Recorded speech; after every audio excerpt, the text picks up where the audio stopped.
All right, Pottsville Apache pregame show against Clarksville in 3, 2, 1. And good evening from the Arkansas Sports Network. Pottsville Apache football tonight. The Apaches on the road taking on the Clarksville Panthers. A little different Panther team than what we have seen the past couple of years. They've changed coaches. They've changed their offense. It's still a tough matchup going down the road to Johnson County. I've got Coach Brian Rust as my guest on the pregame show, and we'll come back and talk a little bit about last week's kind of a nice win against Charleston, and then we'll also preview what we think will happen tonight against the Panthers. I'm Stephen Glenn. Thank you for joining us. We'll be back after this timeout with more Pottsville Apache football. 3, 2, 1. Coach Brian Rust is our pregame show guest tonight. The Panthers on the road, or the Panthers are at home, taking on the Apaches, who are on the road. It's easy for you to say. Coach Rust, thank you for joining us. There was a football coach, I think his name was Dennis Green from the NFL, that said they are who we thought they were, and Charleston was. You warned me they were going to be good. Yeah, they're good. I mean, offensively, they that quarterback just extends plays, and he just kept extending it, and just making great throws all night long. And again, at times we made it really easy on him, by blowing coverages and things like that. But especially after the first two, or at the first one in the scrimmage, I felt really comfortable with our secondary. So really, for a non-conference matchup, that's really, something you want to see is hey, we need to work on this. And we really got to see it this past Friday. So, they play really hard. Charleston, a lot of tradition. And, again, I think that kid got hurt last year about week 5, somewhere in there, and they were, just destroying people and still made the second round of the playoffs without it. Or, I think he wound up coming back right at the end. So, anyway, he's a really good player, and they play with a lot of tradition. So anytime you can beat a team like Charleston, it's a good feeling. I think as the year goes on, the win over Charleston is going to be more and more impressive as we look at what the Tigers do throughout the year. They're going to be good. They're solid, very solid team. All right, and one of the things that you warned me about, not only they throw the ball very, very well, but there were times when I thought our defenders were actually in the secondary, actually in a position to make a play, and their quarterback just threw the ball where only their guy could get it.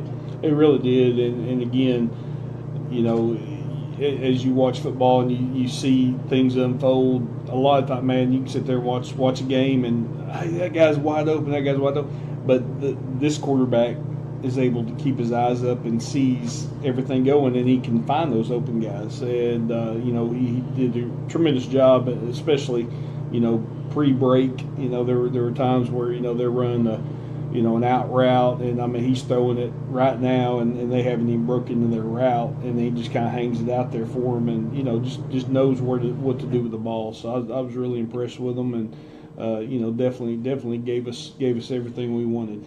You asked me after the game, what is it that we do well? Of course, I'm just a fan that somebody gave a microphone to, but I thought we did a good job offensively of taking advantage of what the defense gave us. They weren't going to let Mahan beat you throwing the ball, so you rushed for 300 yards. Right, and again, it's kind of that's kind of the position that Miller puts a lot of people in, especially defense coordinators. Is do you want to rush him and make him leave the pocket quick and go get yards with his feet? Do you want to stay back and force him to stay in the pocket and beat you with his arm? So again, that's kind of with every defense coordinator, that's their decision right now is what are you going to try to make him do? And either one of them is good for me. I feel like he can make plays doing either thing, and right now, people have been rushing him and kind of trying to hurry him up, and he's been beating him with his feet. And really our run game, I felt like, last week and even the previous week, we had some success running the ball and finding gaps. Our line is maturing slowly. We've got some youth out there and some inexperience, but, I feel like they're getting better every week, step by step. And, So again, if you're able to run the ball out of the spread stuff, and you can be effective doing multiple things. Another thing I thought we did along that same line, I thought that this team does very well after 2 games. Is this is a gutsy bunch as a whole. They grind. They play every down hard. They give you great effort, I think, every time. They do. They play hard, and we talk about a little bit from last year, and kind of some of the experiences we had last year with losing some close ball games and being in it till the end, and we talk about talking about finishing this year and finishing off, and again 2 3-point wins is definitely the definition of winning the close game, and again these guys have shown some growth and understanding of how you have to play this game, and especially whenever you have a quality opponent and the level you have to be at, and I feel like again this week it's going to be the same thing. We've got to show up and play with everything we got. And we'll talk about this week's opponent tonight. We're in Clarksville against the Panthers. We'll be back right after this timeout with more on the Pottsville Apaches Coaches Show. 3, 2, 1. I'm Stephen Glenn. Thank you for joining us on the Sports Network. And it is Pottsville on the road taking on the Clarksville Panthers. And the Panthers, well, they're a whole new bunch. They've got a new coach. They've got a new system. And don't tell anyone, but as a broadcaster, I'm glad that single wing went away. That's hard to keep up with for these old eyes. But now Clarksville looks more like a spread team. Looks like they like to throw the ball on bubble screens and run quarterback power. And both of those will find a way to stop tonight, I'm hoping. Yes, yeah, it's definitely they again we've seen the single wing for a few years. We played them a lot in JV, even though we hadn't played them in varsity the last few years, so we've still seen kind of what the maturation of where they're at now. Got to see them in 7th grade and junior high last night, and they're going to be a spread. They kind of run a flex look, kind of like us, but they run a little bit of different stuff out of it than we do. But they're solid. They've got a bunch of guys out. And the quarterback's a big, strong kid. Maybe not extremely fast laterally, but going downhill north and south. If he gets his legs rolling, he's a load. I think he's about 215, and he's got a really good arm. They've got a couple speed guys in the backfield, so definitely a situation where we've got to be ready to defend multiple aspects of a team, and I think they're a little bit more run heavy. As a team, but as you're saying, the short screen stuff, the quick game stuff is, they're going to come at you with that, and they do a couple things a little different. I like a couple of their little plays. They run the little quick screen, but they come in motion with the inside receiver, and he goes one way trying to get your defense to kind of shift their defense, the secondary. Then they'll bring him back real quick, back out, and then kick out with that guy on the block, and so they do some different things and some tricky things, and of course that's stuff we had to go over this week. So, again, they're a quality opponent. They've got some good athletes out there, and it's their first home game. It's they got a new coach, all that kind of stuff. That's all momentum. That's all stuff we're going to have to deal with and show up and stuff working against us, we're going to have to get over the hump. Clarksville's coming off their bye week, which is kind of interesting having it early on, but after they struggled a little bit against Ozark, they had 2 weeks to kind of fix everything. As a coach, you probably have to like that before your first home game, don't you?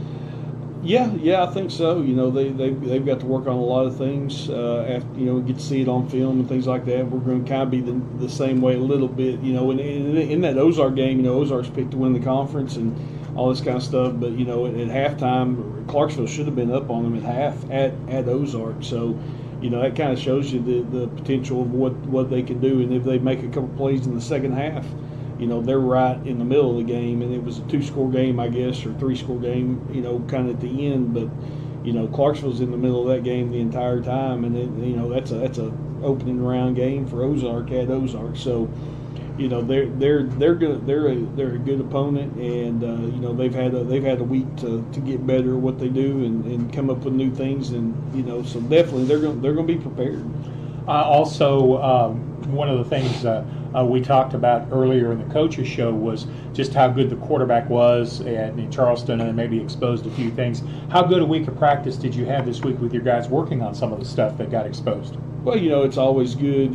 Sometimes in wins, especially with young kids, they kind of get a false sense of security or thinking that, hey, man, I've got this figured out. And anytime you can show them on film and really point out how they don't have it figured out, you just get their attention that much quicker, and they understand, and they work on it. Because again, I feel like we've got a bunch of competitors on this team, even guys that aren't on the field. They compete every day, and I think once they see them not looking good, that's really an easy way to get stuff fixed. Outstanding. All right, we're on the road against Clarksville tonight. Give me a key to an Apache victory, Coach Rust. I think on the road, you just no turnovers is big, and I think how we tackle the quarterback. If we can put pressure on him and get him down, I'll feel a lot better about it. All right. Good week for the younger Apaches coming up. Yeah, we're on a roll, man. That's 2 in a row now for the 7th grade, 2 big wins in a row, and junior high's now it's still 3-0 at this point, and kind of dominating fashion. We came out and really got after them last night. We were up 22-0 at half, and kind of extended it coming out the second half, and just coasted to a victory. And our big old hog mollies up front are doing some work, along with a couple of running backs are really good. So it's real fun to watch, and it's very enjoyable. Coach Russ, thank you for your time. Yes, sir. We appreciate it. I'm Stephen Glenn. We'll bring the football padre, Jim Huffman, in, and we'll talk more from Clarksville about tonight's Panthers hosting Apaches. We'll be back after this. From Whitson Morgan Stadium from the campus of Clarksville High School, it is pre-conference football tonight with taking on the homestanding Clarksville Panthers. And football padre Jim Huffman joins me for tonight's ball game. And Pottsville will come into this game at 2-0. It's been a while since we could say that. Well, Steve, it has been. And speaking of incoming, we have the Airback Life team landing in the middle of the field. I think they're bringing the football tonight that's going to be used. And so we're watching a helicopter land in the middle of the football field there on the Clarksville Panther logo. A couple of months ago, I got an inside look at that thing. They actually flew me from Clarksville Hospital down to the Arkansas Heart Hospital in Little Rock. It wasn't a life-threatening condition for me, but they didn't have any ambulances available. It was over a holiday weekend, and there was no way to get me there. And they actually put the air evac team to use, and it was kind of interesting. It's not something I care to repeat again, but I learned quite a little bit from that. So, yes, they are delivering the game ball for tonight's contest between the Panthers and the Apaches. This is a little different Panther team than what we have seen in the past. Coach Buckner is no longer coaching the Clarksville Panthers. He has been replaced by longtime junior high coach Mitchell Powers. Coach Powers has been in the system for quite some time. He got the promotion to the head coaching position, and things will look a little different for the Panthers. The last few years they have run out of a single wing, which is a little bit rough for broadcasters to try to follow what's going on. Also probably a little rough on linebackers, too, if you want to know the honest truth. But this Panther team, a little different. They've gone to Coach Russ calls a flex or a flex tee. Basically what they do in their base formation, you have 3 running backs like a dead team, but the 2 outside halfbacks, they walk up to the line of scrimmage, and then they turn and face back toward the quarterback. I think some offenses refer to that as a diamond tee as well. Paris ran that for years. So it'll be interesting to see. They expect an awful lot out of their senior quarterback, Angel Alvarez. And I'm not sure if that name is pronounced Angel or Angel Alvarez. I'll check with Mr. Crone, the public address announcer, here just a little bit on that. But he's more of a power runner. They do run the ball up the middle a lot, although they do come out of a spread formation where he lines up. They also like to throw the flanker screens to their outside guys, let them get in space and maybe make some plays. Clarksville is coming up on their second game of the year. They're opened against Ozark on the road. They lost to the Hillbillies, but that's no embarrassment. They will not be the only team to lose to Ozark in Ozark this year. That's true. I feel pretty safe in saying that. All right, the football is here. The airlift is getting back up in the air. Perhaps you can hear the motor powering up. That's quite a rush on the inside when they power that bad bird up and get it up in the air now, I'm here to tell you. All right, we'll come back with more pregame show activity. We'll get Brother Jim's thoughts on tonight's ball game when we return after this 2-minute timeout. You're with Pottsville Apache football. Nothing came easy, but with just 5 cents, an old truck, and a load of hay, John Tyson and his family found a way to deliver quality chicken to other hardworking people. Today, Tyson continues to find new ways to help put a chicken in every pot. Because people deserve farm-raised chicken of the highest quality. At Tyson, we remain committed to this simple promise: to always keep it real, to always keep it Tyson.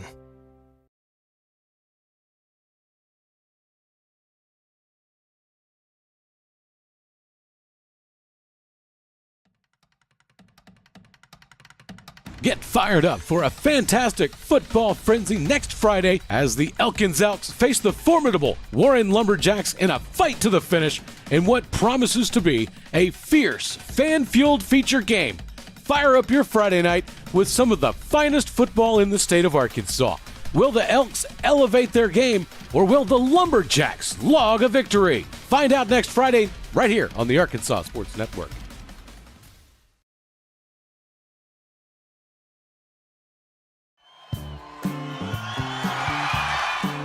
Just like the Apaches, I am here to help you score big. Regardless if you are buying or selling, I'll guide you every step of the way.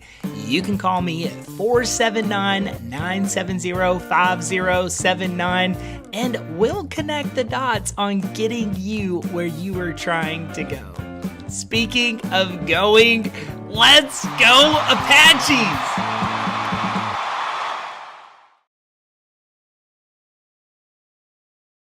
It's so hot, you're going to think my prices look like a mirage. Wrong. The prices on these trucks are the lowest prices ever. My trucks look different. Drink plenty of water and wipe your eyes. You're not going to believe these prices. Go to D3 Auto Sales on Facebook right now.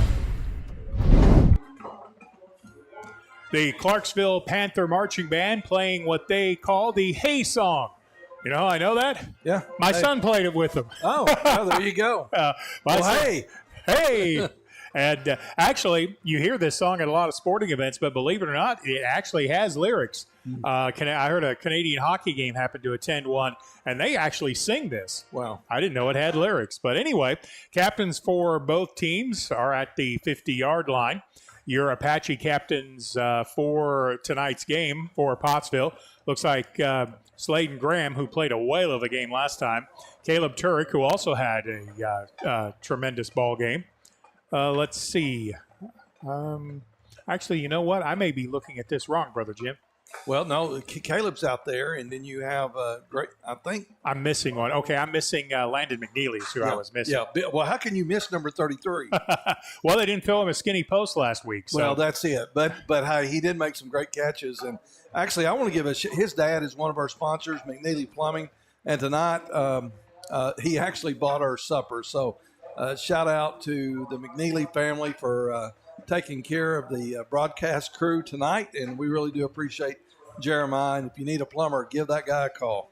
Miller Mahan, also the other captain. I knew I had missed one for the Apaches. For Clarksville, their captains were, let's see, number 22 is Brack Denton, number 50, Bo Davis, and number 62, Ben Holland. The coin flip has been taken care of. Unfortunately, I can't tell you who won. Did you catch that? I didn't, but we'll find out just in a minute. I'm sure whoever's going to defer, they're probably deferring to the second half. So I was busy eating deer chili. Well, Steve, you were talking about the Paris football team, and lo and behold, when you were talking about the Paris football team, I look up and there is somebody in the stands. It's a student that's dressed up like an American Eagle. Yep. And I want to take a picture so y'all guys will believe me. If you're friends with me on Facebook, I'll share it on the Facebook page. But there is an American Eagle in the stands, and he looks like he's drinking a Dr. Pepper. And I think I count 15 American flags coming onto the field with a Clarksville Panther team. Home opener for a new coach at the varsity level. That's got to be something they'll be pumped up about. They may be playing sky high coming into tonight's ball game. I thought about that. This is a very stereotypical trap game for the Apaches because this Clarksville bunch is going to be ready. Yeah, playing sky high. Are you talking about like soaring like an eagle? Yeah, exactly. Fly like an eagle? Yeah, Panthers can't fly, can they? No, they can't. Nelson Velasquez, our player of the week all over the valley for the Apaches. His 41-yard field goal was the difference in last week's game. He will kick it off. Back deep in the center of the return formation for the Panthers is Isaiah Frias. We are just about ready to get underway here in Panther Country. Stephen Glenn, Jim Huffman, great to be here tonight. Yes, it is. And by the way, doing warm-ups, we watched Nelson Velasquez kick a 47-yard in warm-up. All right, here is his run-up. He hits it. Medium distant kick coming to the near side. Field at the 15. Return back to the 20, the 25. Running room across the 30 for Cyrus Tuck, the returner. He's tackled at about the 37-yard line. Pottsville special teams play made by Eli Morris on the hit. Yeah, Morris was in there for the Apaches. Now, I did not talk about this in the pregame show, but now that we're underway, I don't think the Apaches have the services of Colby Stevenson tonight. And I'm not sure they were going to get Landon McNeely, but I see him out there in the right side defensive end. So that is a good thing for the Apaches. 1st and 10 Panthers. They have it at their own 27-yard line. Their quarterback is Angel Alvarez, and I did check that pronunciation. He brings a motion man, Ba Cho, and they give it to him on the end around. He gets up the right hash across the 40 to the 42 to the 43-yard line. Yeah, it looks like that little man picked up, about 5 yards on that, maybe 6. Out to the 43-yard line. Pickup of 6 on the play. 2nd down and 4. Very nice facility here in Clarksville, but because of the length of the press box and lack of height, we cannot see the play clock or the game clock. So we apologize for that. 2nd down and a long 4 for the Panthers. Shotgun snap, give it to the fullback. Straight up the middle, running power across the 45 to the 46-yard line. Ball carrier for the Panthers was Ali Martinez. Yeah, Martinez picked up the 1st down for the Panthers. Yep, they give him forward progress to the 48-yard line, and that is a 1st and 10. Panthers with the initial possession of the ball game tonight. They do not huddle. There are no huddle offense. They send 2 wideouts in the formation in the slot left. Also, they have that left side halfback up on the line on the left. So you know this play is coming left. Apaches read that. Give us to the running back Martinez, and Pottsville did a nice job containing outside. Looks like the stop for the Apaches was Gavin Surrett. Yep, outside in, and that's what you have to do.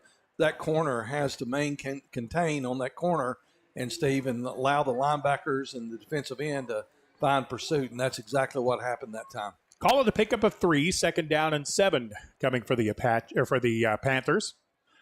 In sun-drenched Whitson Morgan Stadium. The Apache fans actually looking right into the sun. Gee, that's a surprise. The visiting team looks into the sun. Out of the shotgun snap, the quarterback kept it, and he gets buried by Sladen Graham. Big loss on the play. He faked the toss. Sladen Graham said, nope, my responsibility is you. And he got back there. I guess he came on a run blitz and buried the quarterback for a loss back to the 44. Yeah, I think Sladen Graham knew the play that time.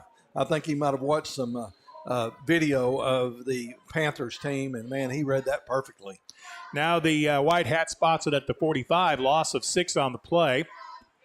3rd down and 13.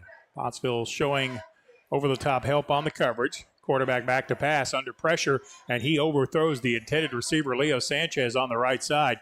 Good blitz package by the Apache defense, forcing the early throw that's incomplete. Yeah, Eli Morris was out there in the flat for the Pottsville Apaches, defending the receiver, and did a good job. Going to bring up 4th down. I don't see a punter on the field. interesting call here. 4th down from your side of the field at the 45. 4th and about 13. Who'd you say their coach was? Is it Kevin Kelly? Yeah. maybe they don't have a punter. Speaking of Kevin Kelly. All right, 4th down. Looks like Angel Alvarez is calling a snap count. Now he's going to drop back and quick kick it.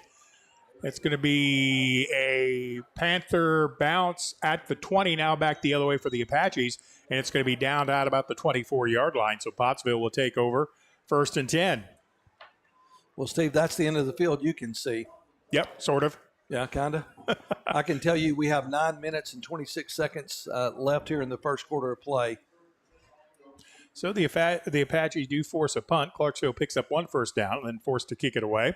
Pottsville offense comes to the line of scrimmage. You know the Panthers are going to be able to identify number 15, Miller Mahan.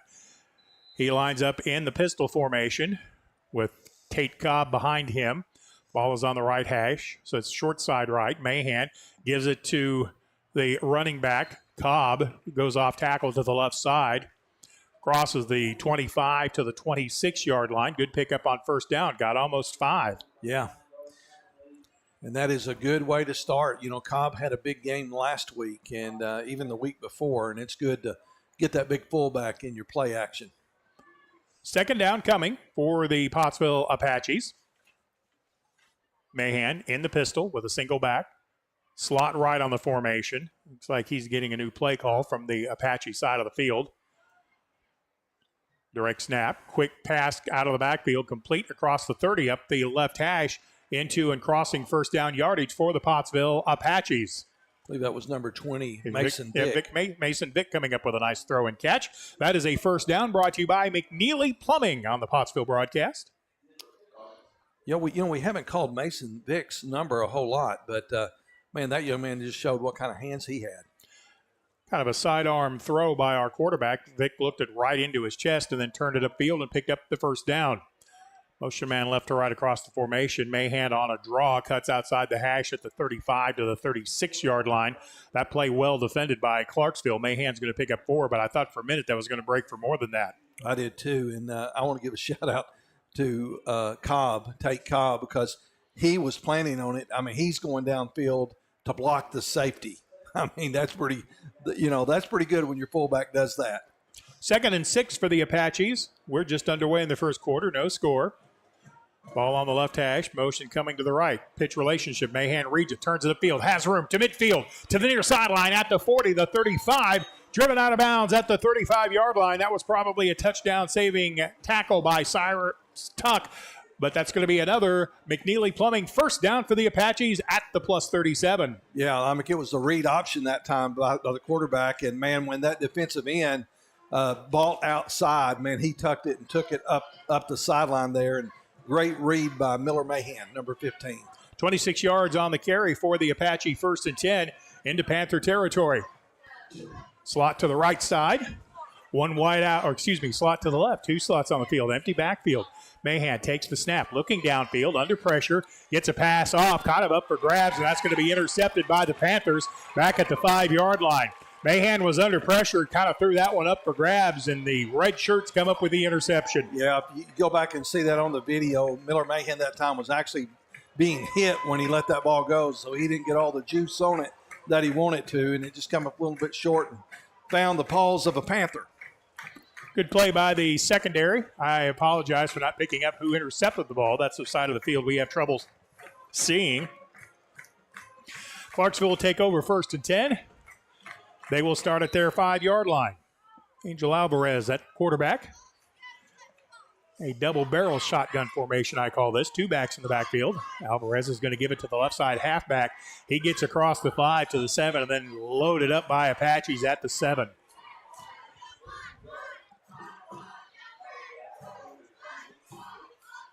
Short gain, more like a yard. 2nd and 9. Clarksville's got to be careful here deep in their own territory. That's a great opportunity for this defensive unit to come up big with a turnover here, Steve. 20 on the play clock. You wouldn't think Clarksville would have any trouble getting the plays off since they don't huddle. But we're coming up on 10 seconds to go in the play clock. Now they empty the backfield. Alvarez back to pass. This is a screen to the running back. Crosses the 10. Gets out to the 11-yard line where he's met by a host of Apaches. I kind of think Logan Wilson may have got there on the initial hit, and then a whole bunch of his friends came to clean up. Yeah. Pick up his 4. Yeah, had a tribe of Apaches out there that time on that tackle, Steve. Spotted at the 11. And the throw and catch. 3rd down and 5 for the Panthers. They're on their left hash. 6:30 left to go. Quarter number 1. We have no score in this game. Alvarez has a single back in the backfield to the 3rd down play. He's looking over the middle, back from the shotgun under pressure. He's going to throw it up for grabs, and that's going to be caught at the 45-yard line. I kind of looked like to me that ball might have skipped. Cypress Tuck making the catch. Did that ball look like it bounced to you? Steve, I think our defensive unit, they thought it was just going to be go over his head or it's going to fall short. And Tuck just kind of found his way up underneath it like he was fielding a punt. Quick count. Alvarez going to keep it himself. Here's the power running game over the right side. Crosses the 45 to the 46-yard line. Wow. Handoff went to the running back, Tuck, who just caught the big pass to get the Panthers out of their own goal line. That was a real big play. Pickup of about 2 on the first down carry, 2nd and 8.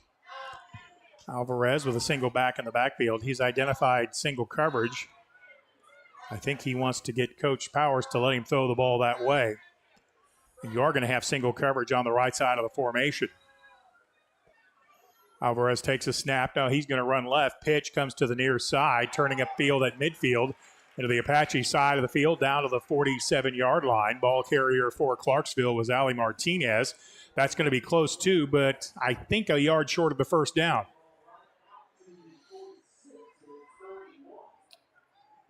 Pickup of 6 on the play. 3rd down and a yard. Quarterback Alvarez keeps it. Power straight up the middle. Crosses the 44 to the 43. Spins down to the 40-yard line. And that'll be a Clarksville Panther first down at the 40. Yeah, first down and then some. Good run that time by the quarterback for the Panthers. Pickup of 6 on the play. Boy, that deep pass, Keegan Jones played that very, very well. That pass was badly underthrown, and Jones just couldn't quite get there. Panthers on the march, 1st and 10. They're on the Pottsville side of the field at the 40. Alvarez back to pass, looking right. He's going to go for the home run ball deep, and that's going to be intercepted at the 9-yard line. Did I just mention Keegan Jones? Yeah, you did. Number 4 for the Apaches comes up with the OSCI, the INT interception. He got deep in the coverage that time.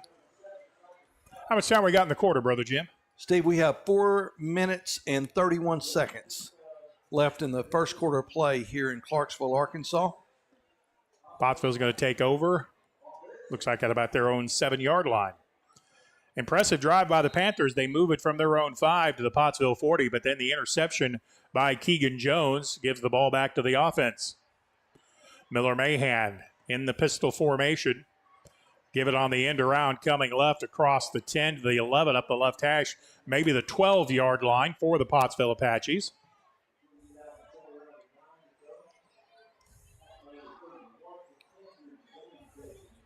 Was that McNeely, the ball carrier? I think it was. I could not see for sure. Number 33. Yep. Ball comes out to the 12-yard line or the 13, pickup of 6. Yeah, they're going to have to get out to about the 25 before I can see them. Yeah, it's the vision stuff here. Luckily, I think our camera has a better look, so I'm happy you can follow the game better than I. Out of the pistol formation, Miller, Mahan, Reeds pull the ball, comes up the right side. Pretty well defended by Clarksville, but I think that's going to be close to a first down. The official says, yep, just across the 20-yard line. That is another McNeely Plumbing 1st and 10. Good read by Mahan that time.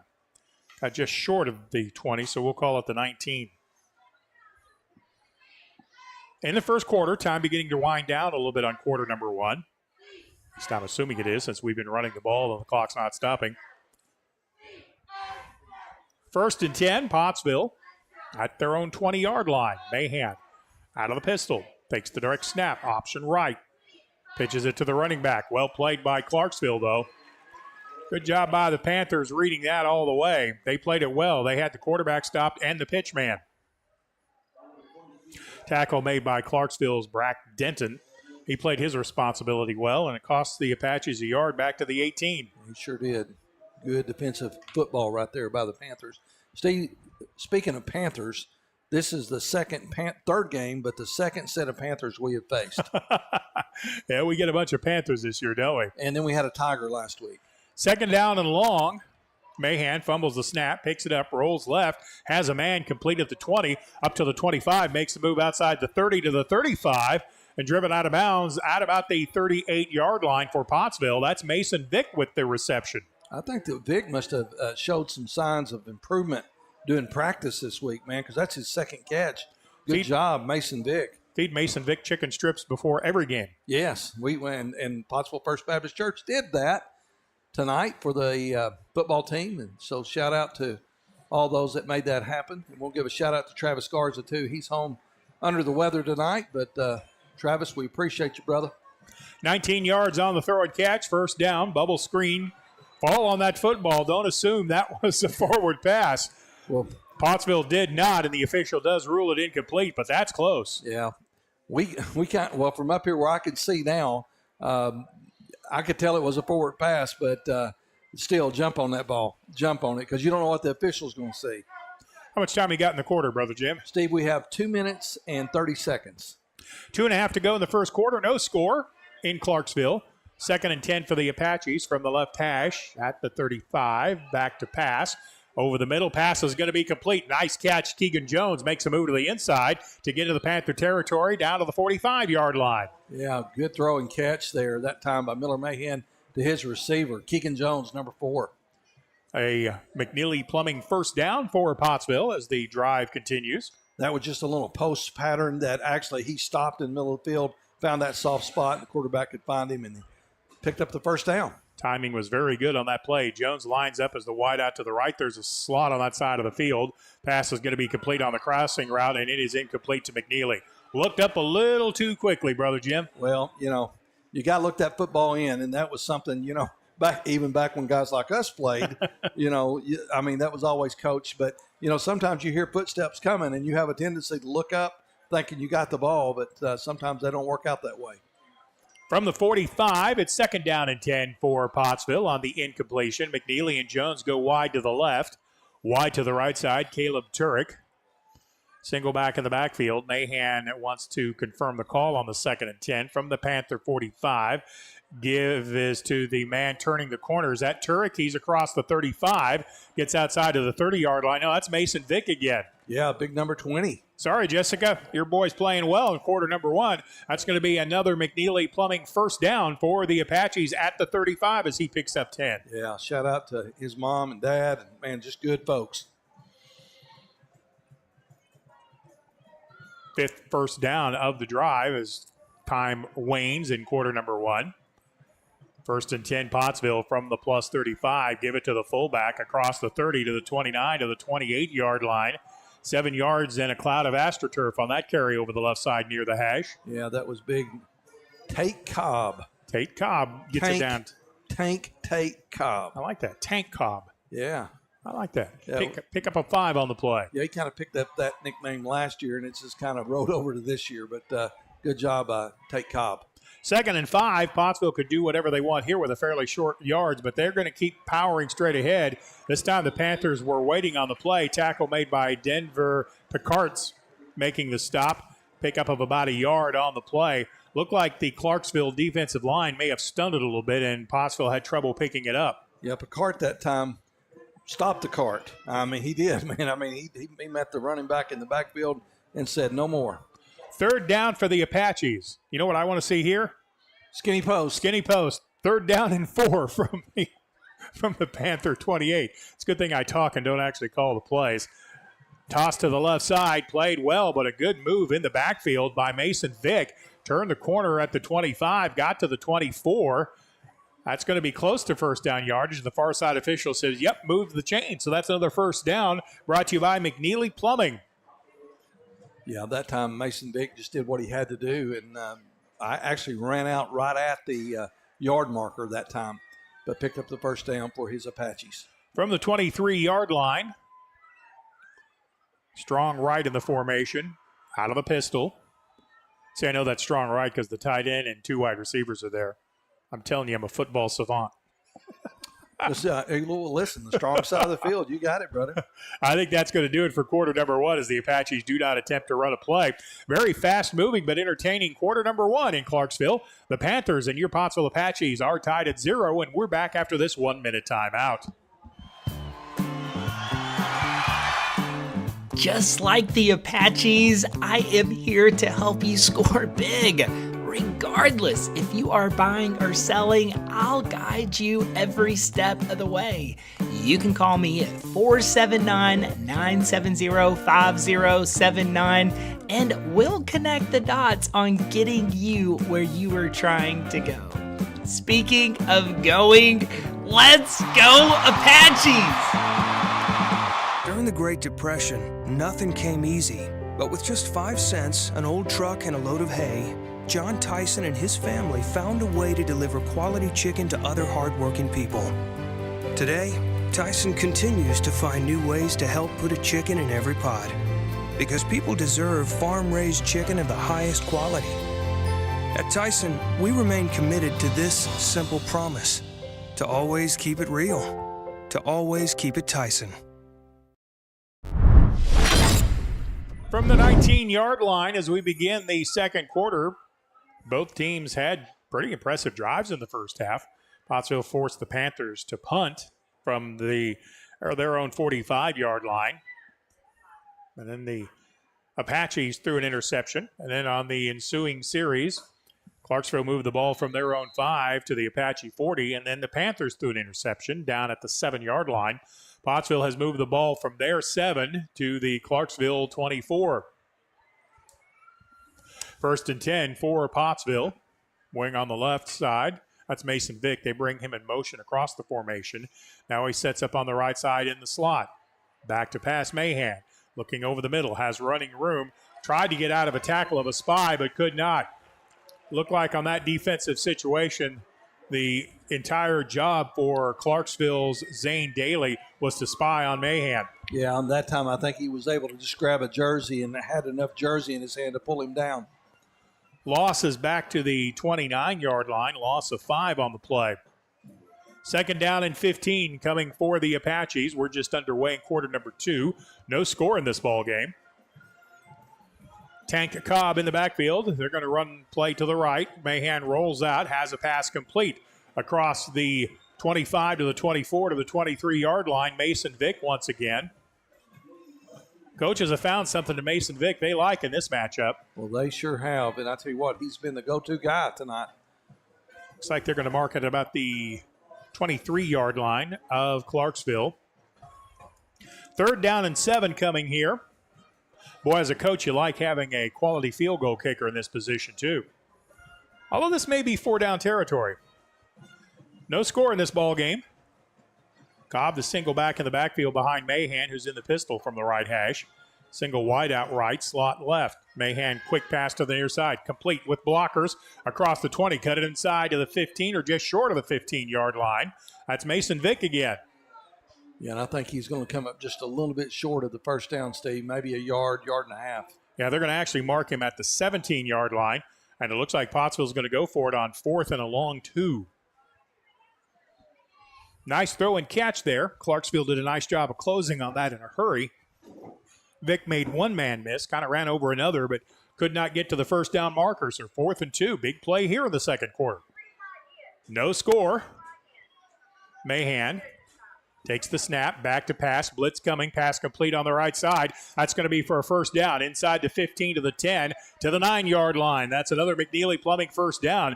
Mahan saw the blitz coming. That was a hot read. He picks up the 1st and 10. Yeah, I believe that might have been number 20 again, Steve. I'm trying to see that number, but yeah, it was Mason Vick again. So that's probably about his 5th or 6th, maybe even his 7th catch tonight. So the Apaches have a first and goal to go. I want to say from the 7-yard line. Vick with a nice run after the catch that time. First and goal from the 7. Single back in the backfield. That's Cobb again, I believe. Give it straight ahead to Cobb. Cuts inside the 5, back toward the middle of the field, looking for the goal line, but he's going to be short. Boy, you couldn't get much closer, though. Well, you can, I think. He's on that like the half-foot line. Yep. Picked up a 6 3/4. He needed 7. 2nd and goal to go for the Apaches. Looks like Cobb is coming to the sideline. He may be limping a little bit. Yeah, I think he got his foot stepped on just a little bit. I believe that is Tate, number 40, that's on the sideline there. Trip Price comes in at the fullback spot out of the dead tee. Price right in the middle. They're going to give it to McNeely, left side. He's into the end zone for a touchdown, Pottsville. Landon McNeely from inside of a yard into the end zone. Your Tyson Foods touchdown for the Apaches. All right, good job, Landon McNeely. 33 on the touchdown carry.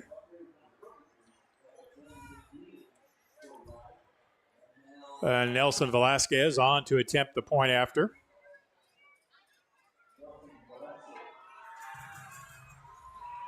Low snap, fire. Pottsville covers the snap. That snap never got back. Never got back to Caleb Turek. That bounced. Caleb Turek had to play shortstop just to get on top of that. So the 2-point conversion fails. How much time we have in quarter number 2? 8 minutes and 50 seconds, Steve.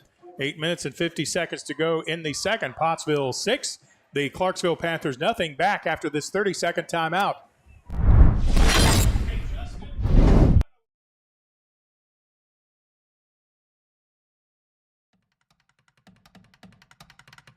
Get fired up for a fantastic football frenzy next Friday as the Elkins Elks face the formidable Warren Lumberjacks in a fight to the finish in what promises to be a fierce, fan-fueled feature game.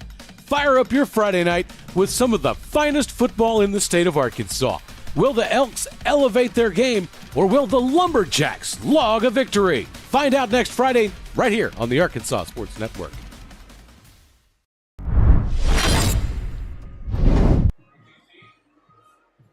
Well, Brother Jim, how often do you see 93-yard drives in high school football? We just saw one there. Well, they're few and far between, but that was a great drive, just good offensive scheming by the offensive coordinator for the Apaches and good execution by the football team. Velasquez on the kick. Comes to the left side, return across the 20, the 25, to the 30, the 35, hits open field, and this may go to the house. This return is by Cho. No, he gets run down from behind. Cho gets tackled at the 28-yard line. Eli Morris with a touchdown-saving tackle there, but that puts momentum right back on the Panthers side of the field. Boy, it does. My goodness, man. He just found a seam that time and found a crease, stayed behind some blockers, and then we missed a tackle or two, and thank goodness Eli Morris was there for the touchdown-saving tackle. I didn't know Morris had that kind of speed either, but he just ran that play down. 1st and 10 Panthers at the Apache 29. Alvarez, the quarterback, coming to the right side. Several Apaches there right at the line of scrimmage to make the tackle. Trip Price got in on the hit. Also Mason Vick making the stop. Boy, Vick's got double duty tonight, going both ways, doesn't he? Short gain on the play, maybe about a 1-yard pickup down to the 28. 2nd down for the Panthers after the big kickoff return. Here is that flex formation. Alvarez back to pass, those to the right side. Knocked away at the 25-yard line. Good play by the Apaches. Kai Mahan knocking that one away from the intended receiver. And it's going to bring up 3rd down. Yeah, good job by Kai Mahan that time. Just watching the quarterback's eyes, and when he threw the ball, broke on that ball and knocked it down at the last minute. 3rd down and 9. Ball's at the 29. They have to get it just inside the 20 to pick up the 1st and 10. Play clock is at 15. Again, the Panthers do not huddle up, so there's no big hurry to get the play called in from Coach Powers and his staff. Ball is on the right side hash. Alvarez hands off and buried back at the 30-yard line. The handoff went to Ali Martinez, and he's dropped for a loss back to the 31 or the 32. Yeah, you have big number. I believe that's big number 50 for the Apaches. Carlos Pineda. Yeah, he was in there along with number 25 for the Apache, Caleb Stansel. They were kind of generous on that spot. They mark it down at the 30-yard line. Going to be 4th down and 11. Looks like the Panthers are going to go for this. Pottsville showing over the top coverage, too deep. Showing blitz. Now they drop out of it. Alvarez back to pass, completes a pass on the left side, but Pottsville's going to stop that well short of first down yardage. Good coverage in the secondary by Gavin Surratt. Yeah, Surratt that time, man, he had a step there, and that receiver, I thought he was going to break it, but Gavin Surratt that time, Steve, he just hit him and wrapped him up and took him to the ground short of that first down marker. So Pottsville will hold on downs. The nice return does not cost the Apaches. And Pottsville will take over 1st and 10 after a long touchdown drive. How much time in the quarter, Brother Jim? Can you see it? We have 7 minutes and 17 seconds in the second quarter of play. From the 28-yard line, Mahan back to pass, looking deep. Now he's going to scramble. Still looking downfield. Has a man complete at the 40-yard line to the 41. That's going to be another McNeely Plumbing first down to Mason Vick. Mason Vick is everywhere. I'm telling you, man, he's on the offensive side. He's on the defensive side. But that time, hey, listen, that completion, you give credit to the quarterback because he scrambled and scrambled and scrambled. Vick found an open spot, and Miller Mahan hit him in the chest with the football. 1st and 10 Pottsville. They have trips left, one wide out to the right, pistol formation. Mahan back to pass, has a man open at the 45, complete across midfield. Mason Vick into Panther territory at the 45 to the 44-yard line. Mason Vick running some impressive pass patterns. I'm telling you, Steve, man, he is running some great routes, and he is the go-to guy tonight. That's another 1st and 10 for the Apaches, brought to you by McNeely Plumbing on the throw and catch. Hey, listen, I just saw Miller Mahan pat him on the back of the helmet there and say, hey, good job, man. Keep it up. Keep it up. Where's Vick lined up this time? 1st and 10 for the Apaches. He's in the slot on the left side. From the 44-yard line. In fact, they just changed the play. I saw him lean in to get the play call. I bet they put him in motion. Ooh. Bad snap. Mahan with a smart play to come up and fall on the football at the 45. Boy, Pottsville got lucky there. Yeah. Steve, you know, there was one football player that didn't get chicken tonight because I think they ran out short from what I was heard. But we had a box of Wheaties, and I think the box of Wheaties went to Mason Vick. Oh, My goodness, that young man's playing just a heck of a ball game tonight. Pottsville leads this game 6-0. We're in the second quarter. Kai Mahan lines up in the slot on the right side. That's McNeely, the far wide out. 2nd and long coming. Mahan back to pass. Has protection. Looks left. If he turns the corner, he's got yards. Turns the corner at the 45, the 44. Driven out of bounds right at the 42-yard line. Mahan absorbed a big, clean hit by the Panthers. Well, he did. And the thing about Mahan that time, he was standing tall when he got hit. 3rd down and 7 for the Apaches. Pottsville did go for a 4th down in that impressive drive and made it. I think we had a personal foul. Well, we do have a penalty. Yeah, I think it's a personal foul on us. Oh boy, and I'm wondering if that's after the play. He did say dead Paul foul too, didn't he? Yeah. So that's going to mark it off. Ooh, and will the down count? It will not, but it'll move the ball back to the Apache side of the field, all the way back to the 44-yard line on the 15-yard mark-off. Well, they did count the play because it's going to be 3rd down in a heap. Yeah. From the 44, their own 44, they've got to get to the Panther 33 to pick up the 1st down. So on 3rd down and 22, well, of course, I was going to say run the skinny post, and Landon McNeely is split out wide. Quarterback draw. Mahan takes it, drops straight back, looking over the field, is under pressure. Now he steps up, throws it, has a man complete at the 40 to the 39, the 38-yard line. What a throw by Miller Mahan to Landon McNeely. McNeely got to the 35. He may be just short of 1st down yardage, but this suddenly becomes a manageable 4th down. Yeah. I'll tell you what, you talking about just a tough kid. Miller Mahan, number 15, man, he's just being a tough guy tonight because he's taking some shots, and he's kind of wobbling a little bit, but I think he's going to be tough. 4th down and a yard. In fact, it's not really a full yard. Ball is at the 35, and Pottsville does not have to get to the 34. So 4th down and about half a yard. Double slot formation. Mahan takes the snap, gives it to the running back. First down and then some. One man for Trip Price to beat. He gets knocked down at the 18-yard line, but that's going to be another McNeely Plumbing first down. Trip Price from the fullback spot with the 1st and 10 carry. Yeah, I think he's cramping or he did something to his hamstring. He's coming out of the ball game, Steve. Who he? Trip Price, number 5. I'm sorry. Trip Price, I think, is with a bit of a cramp there. It is a muggy evening. It sure is. Hurricane-influenced evening. From the 17-yard line, after the 1st and 10, brought to you by McNeely Plumbing. Mason Vick now lined up in the backfield. Mahan, step in front of him in the pistol. Mahan looking right the whole way, has the pass complete at the 15 to the 14-yard line. That's a tough throw for a high school quarterback. That's a long way to cover out to McNeely. Well, that is, and that defender, I can't say who the defensive back was, but he's a little bitty guy trying to tackle a big guy. When he gets to McNeely, he just grabs the ankles. Pickup is 4 on the first down, 2nd and 6. Ball is at the 15. You have to get close to the 9 for the first down. This is another part of the field that's real tough for us to see. McNeely comes wide to the left. Kai Mahan in the slot. And the give is to the fullback. Goes off tackle the right side. Mason Vick, the ball carrier, inside the 10. He's going to be close to the 9. Let's see where they put the foot down. Did he not get first down yardage?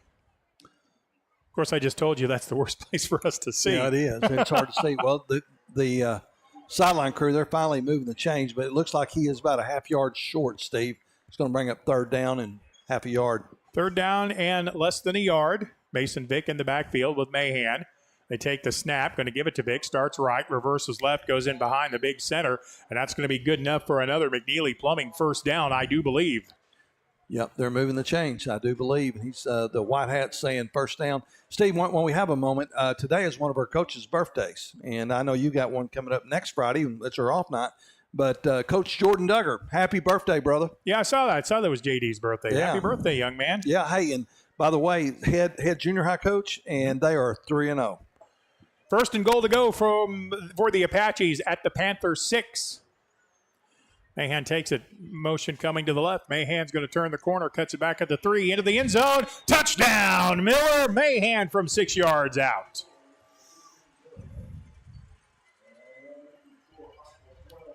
I don't think the Panthers got a hand on him on that. No, I don't think they did either. He just found the seam, and he took it to the end zone, Steve. Miller Mahan saw a seam and took it to the house. So you got a birthday next Friday, eh? I do. So 29? 28. 28. Oh, I'm sorry. I didn't mean to make you older than you really are. How much time do we have in a half here? We have 29. No, actually 2 minutes and 30 seconds left in the second quarter of play. Pottsville going for 2 here. Mahan back to pass, looking right. It's complete. He falls into the end zone. The 2-point conversion is good. Well, that's a good play there. Good throw and catch and tough running. Was that Kai Mahan that caught that? I think so. I believe so. Well, Kai with the 2-point conversion, and with 2 minutes and 30 seconds to go in the first half, your new score, Pottsville 14, Clarksville nothing. We're back in 30 seconds. Just like the Apaches, I am here to help you score big. Regardless if you are buying or selling, I'll guide you every step of the way. You can call me at 479-970-5079 and we'll connect the dots on getting you where you are trying to go. Speaking of going, let's go Apaches!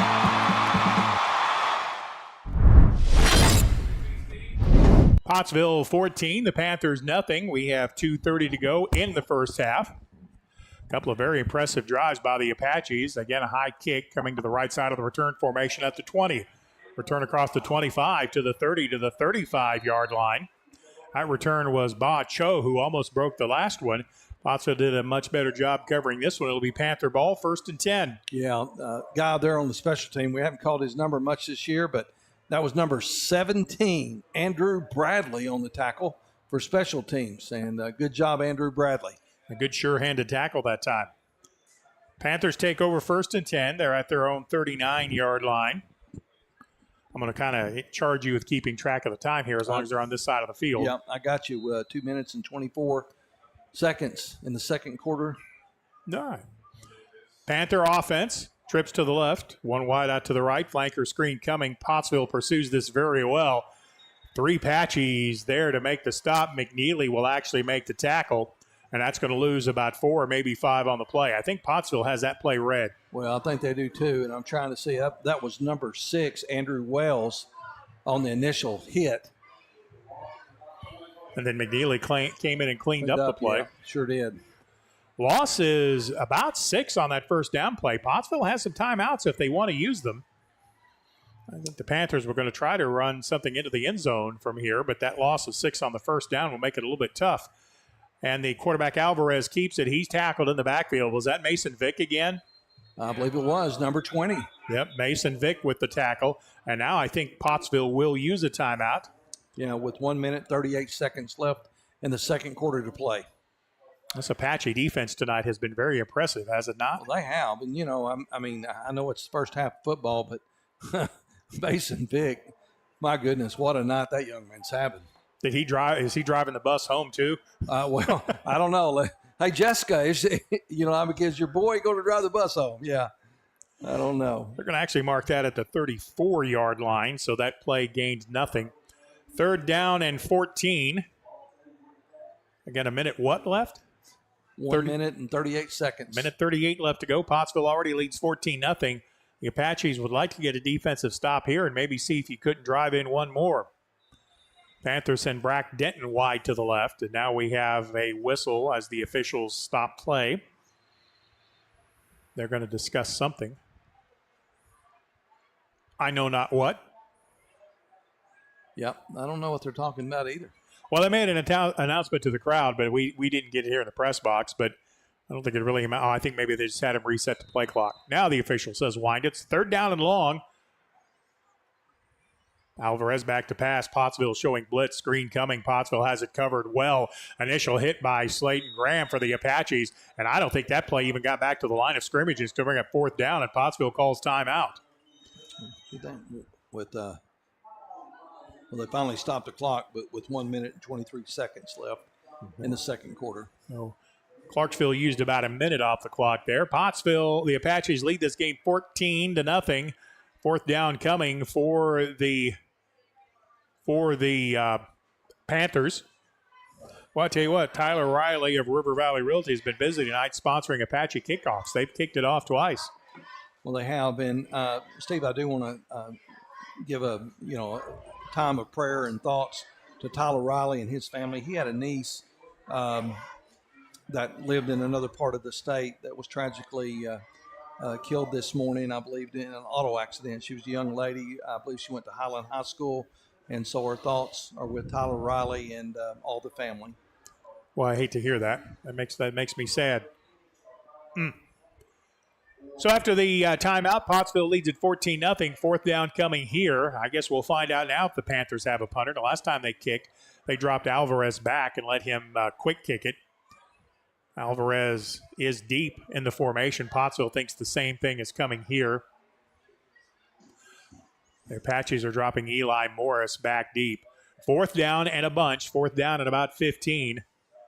Alvarez is lined up to take a shotgun snap, but I still kind of think he's going to kick it away here. Pottsville playing punt safe. They only have the one man, Morris, deep, and he's actually now coming up closer. He's more of a free safety cover position now than ready to receive a punt. Will Clarksville go for this? Now they step back, and Morris turns and sprints back. And a quick kick. Pottsville may have got a hand on it. A good kick. Morris fields it at the 32. Comes to the left. Good job and coverage by Brack Denton, stopping the return man Morris at the 35-yard line. 1st and 10, Pottsville. Eli Morris, Steve, he's got to have some nerves because he knew somebody was coming. He had it on spot. He had his eye on that ball, and he fielded that ball and almost made the first guy miss. And if he can make a guy miss, he's got the speed to pick up some serious yards. How much time do the Apaches have for a drive here late in the half? Enough, Steve. They have 1 minute, 19 seconds. All right, minute 19 to go in the second. Trips right. Mahan, the quarterback, in a pistol formation. Throw to the right side is complete at the 40-yard line. Throw was a little bit low, but a good job by Keegan Jones going down and making a catch without grounding himself on the knee. Turned it around and picked up a couple of more yards. Gain of 5 to the 40-yard line. Apaches going in a hurry now. Mahan back to pass now. This is going to get waved off. Mason Vick started too soon. Yeah. In fact, I kind of thought he did that on the earlier drive on the touchdown play. He was trying to anticipate the snap count. Well, that's going to put it back to the original line of scrimmage, which was the 35. Basically negates the 5-yard gain. It's going to be 2nd down and 10. Clock winds now. Mahan takes the snap. Blitz coming. Pottsville picks it up. Mahan has running room. Right side, the 40, the 45, midfield. Up the right sideline to the 35. Steps out of bounds at the 28-yard line. And that's going to be another McNeely Plumbing 1st and 10. All right, Steve, we have 48 seconds left in the second quarter to play. Where are they going to spot that down? Right at the 31-yard line.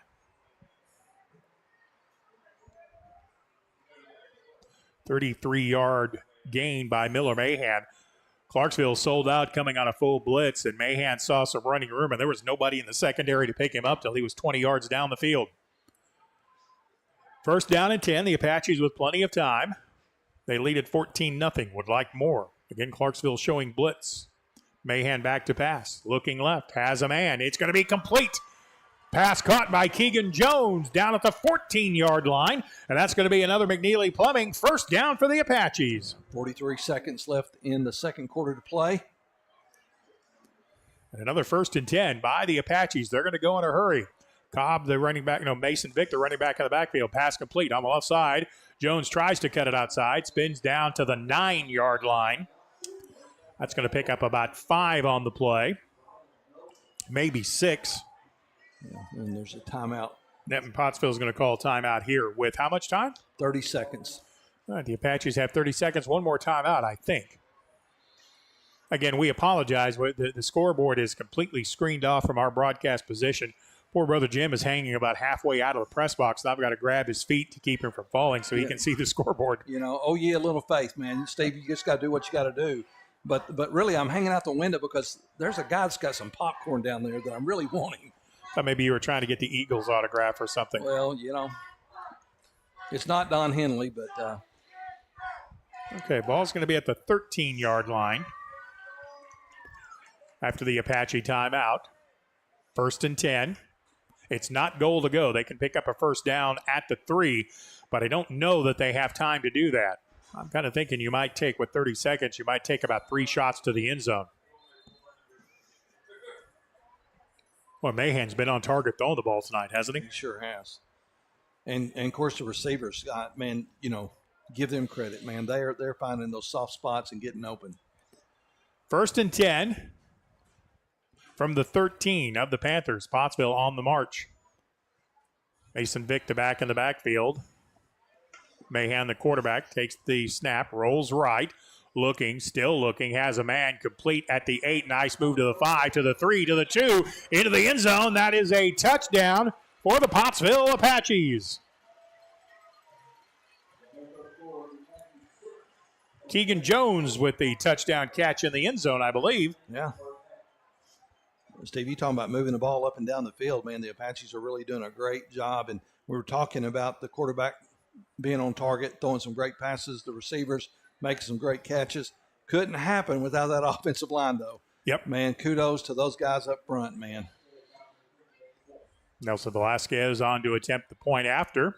This time the snap is good. Kick is on the way. Did he sneak it in the upright? He did. The kick is good. So with 22 seconds left in the second quarter of play. Your new score, Pottsville 21, the Panthers nothing. We're back in 30 seconds. Nothing came easy, but with just 5 cents, an old truck, and a load of hay, John Tyson and his family found a way to deliver quality chicken to other hardworking people. Today, Tyson continues to find new ways to help put a chicken in every pot, because people deserve farm-raised chicken of the highest quality. At Tyson, we remain committed to this simple promise: to always keep it real, to always keep it Tyson.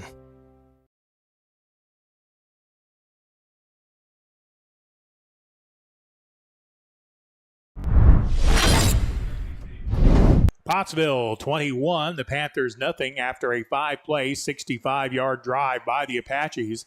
Sky kick fielded at the 42 by the Panthers up the left sideline, up at the 37, driven out of bounds at the 42-yard line, and Clarksville will take over.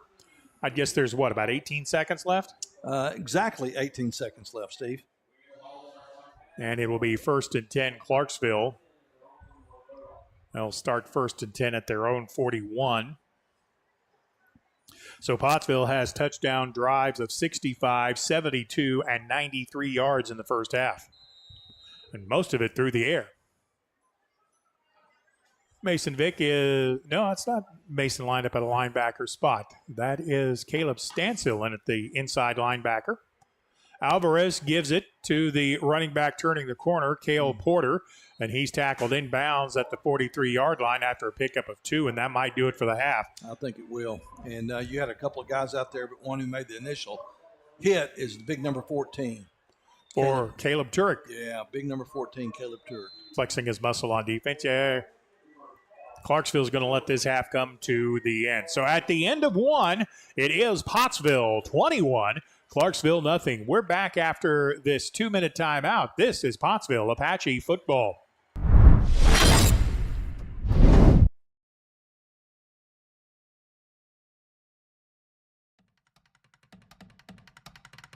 Get fired up for a fantastic football frenzy next Friday as the Elkins Elks face the formidable Warren Lumberjacks in a fight to the finish in what promises to be a fierce, fan-fueled feature game. Fire up your Friday night with some of the finest football in the state of Arkansas. Will the Elks elevate their game, or will the Lumberjacks log a victory? Find out next Friday right here on the Arkansas Sports Network.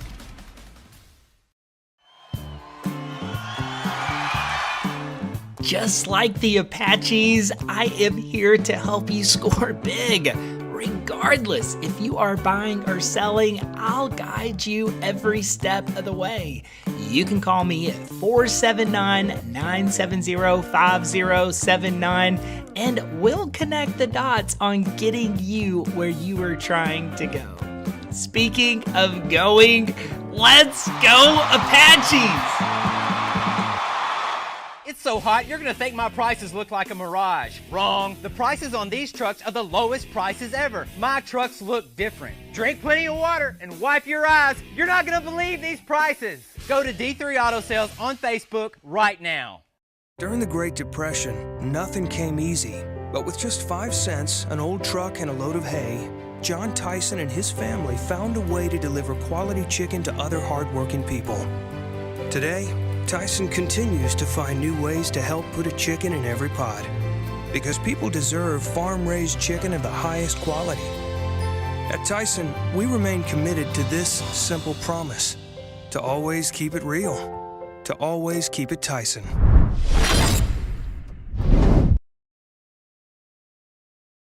To nothing. The Apaches, well, the first quarter was kind of exchanging turnovers. Both teams got deep on the other end of the field, and then both quarterbacks threw the ball away. Well, they didn't throw it away. Both interceptions were actually really good plays. Yeah, they sure were, Steve. And, we thought it was going to be a defensive game after that. But it picked back up on the offensive side for the Apaches. Yeah, the Apaches able to take it in the second quarter. They actually pick up the ball with 4:31 left to go in the first and moved it all the way into the end zone. It was a 16-play, 93-yard drive. The touchdown run coming from about a yard out by Landon McNeely. Bad snap on the point after prevented the conversion. And with 8:50 to go in the second quarter, Pottsville had a 6-0 lead. And the Apaches would pick it up and roll from there. With 2 minutes and 30 seconds left to go after the Apache defense held Clarksville on downs at the 28-yard line. The Apaches, at their own 28-yard line, the Apaches moved it in on a 10-play, 72-yard drive. I show the touchdown going to Caleb Turek, 6 yards out on the throw and catch. Mahan into the end zone for the touchdown. Is that right? I think no, Keegan Jones. Went to Keegan Jones. I think it was Keegan Jones, number 4. All right. And the point after was a 2-point conversion. That was good. And Pottsville's lead was 14-0. And the Apaches got the ball back with about 1:19 to go in the half. the Apaches with a 5-play, 65-yard drive, another touchdown pass from Mahan to Keegan Jones. The point after by Velasquez was good, and that was your halftime score. The Apaches lead at 21-0. Yeah, Stephen, it was really all Apaches. It's not that the Panthers are not playing good ball, but Pottsville's able to execute, move the ball on offense. As you said earlier, man, our quarterback is throwing strikes. Our receivers are finding the open spots. Offensive line, they're giving Miller Mahan some time to throw. And so when you got all that going together, and then you can run the ball. If you can run the ball, it's going to open up the throwing game too. And so all that's worked together tonight, and that's why we have 21 on the scoreboard tonight, and the Panthers have 0. And shout out to the Pottsville defensive unit as well. Yeah, Pottsville defense throwing a shutout. They really came up big on the first Panther possession. They gave the back twice. The Panthers have had a short field. Once they had 22 yards to go. Another time they had 29 yards to go after a good kick return. And Pottsville's defense shut them down both times. Yep, sure did. And on the defensive side, I guess the guy that I really want to give a shout out to in this first half is Mason Vick. My goodness, he's playing on both sides of the ball. He's coming up big with runs. He's coming up big with catches. He's coming up big with tackles. So Mason Vick, man, just whatever you ate tonight before the game, man, that needs to be your pregame meal every Friday night. All right, we're at halftime as the Clarksville Marching Band takes to the field to provide halftime entertainment. I'm Stephen Glenn for the Padre Jim Huffman. I will tell you that Pottsville leads this game at the half, 21-0. So long for just a little while.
We're glad you've joined us on the live stream on the Pottsville Sports Network, part of the ASN family of broadcasts and web streams.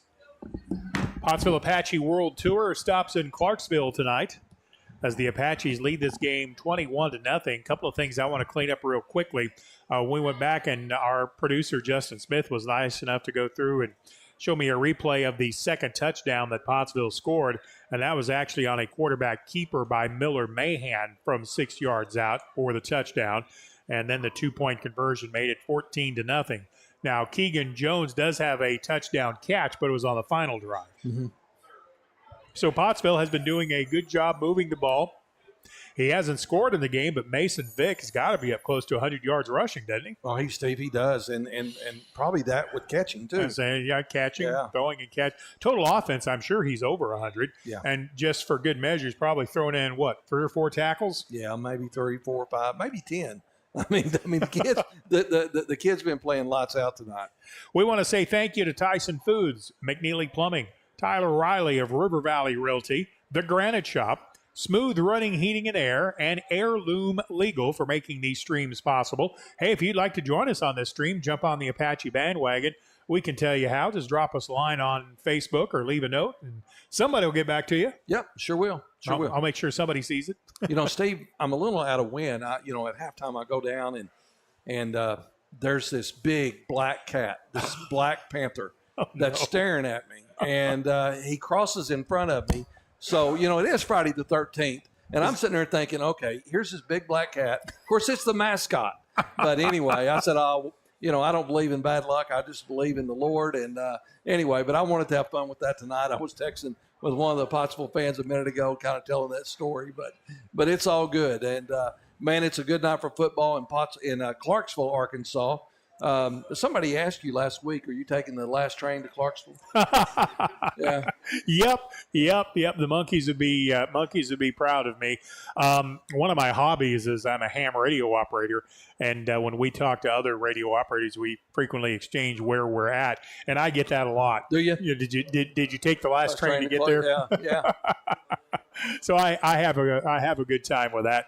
I've even on X, I've even sent notes to the official account of Razorback Baseball. I'll ask where's people watching and following the stream from. And I've done that a couple of times, sent them Clarksville, Arkansas, where I took the last train. Well, that's cool. It doesn't take much to keep me entertained. Did you know it was baseball season? Speaking of the Razorbacks, they had some open scrimmages this week and apparently have looked pretty good. Yeah, that's what I hear, and I think DVH, man, Coach Van Horn, the man needs to make it to the World Series. The man needs to win one. That's just, man, he's such a great coach, and I think we've been knocking on the door for a while now. But had some great seasons, made regionals and super regionals, and made it to Omaha a time or two. But man, it's time to get there and win it all. I think so, and I think this year he may very well have that sort of team. Of course, we got a long way to go there. The Razorbacks taking on Alabama Birmingham. Now that you've had a chance to think about it a little bit, do you feel a little better about our loss last week? I know I do. Well, I do too, Steve. And here's the thing. I know there's been a lot of talk about coaching changes and all that stuff, but the coach don't throw the passes.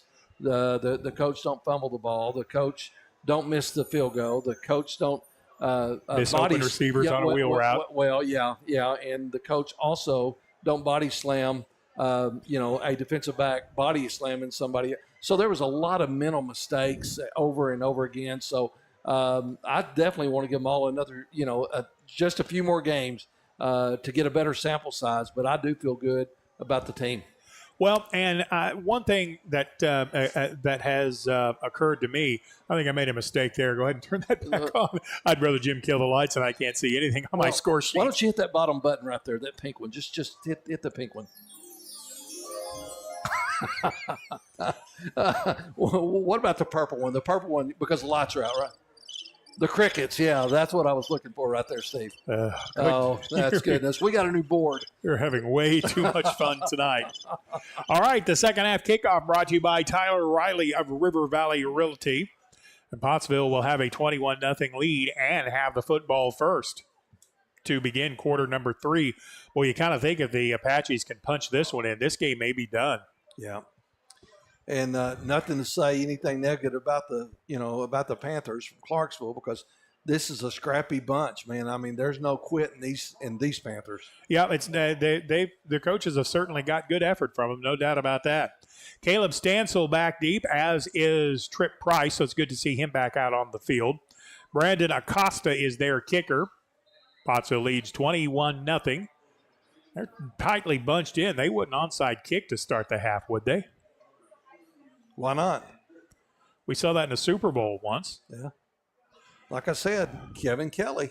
There it is. In fact, there it is. I could see that one coming. And guess who got it? Pottsville did, I think. Or did Clarksville come up with it? Clarksville came up with it. I think Clarksville came up with it.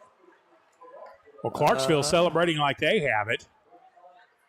But the official, the White Hat, saying you're going towards Pottsville. Let's see what happens here. Did it go 10 yards? Well, that's the other thing. I'm not sure it actually did go 10 yards.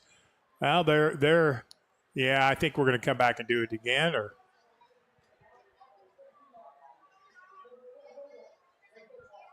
So it is going to be Panther ball. Well, I won't say I told you so, but I told you so. Well, Kevin Kelly's on the sideline, I'm telling you. Yep, no joke.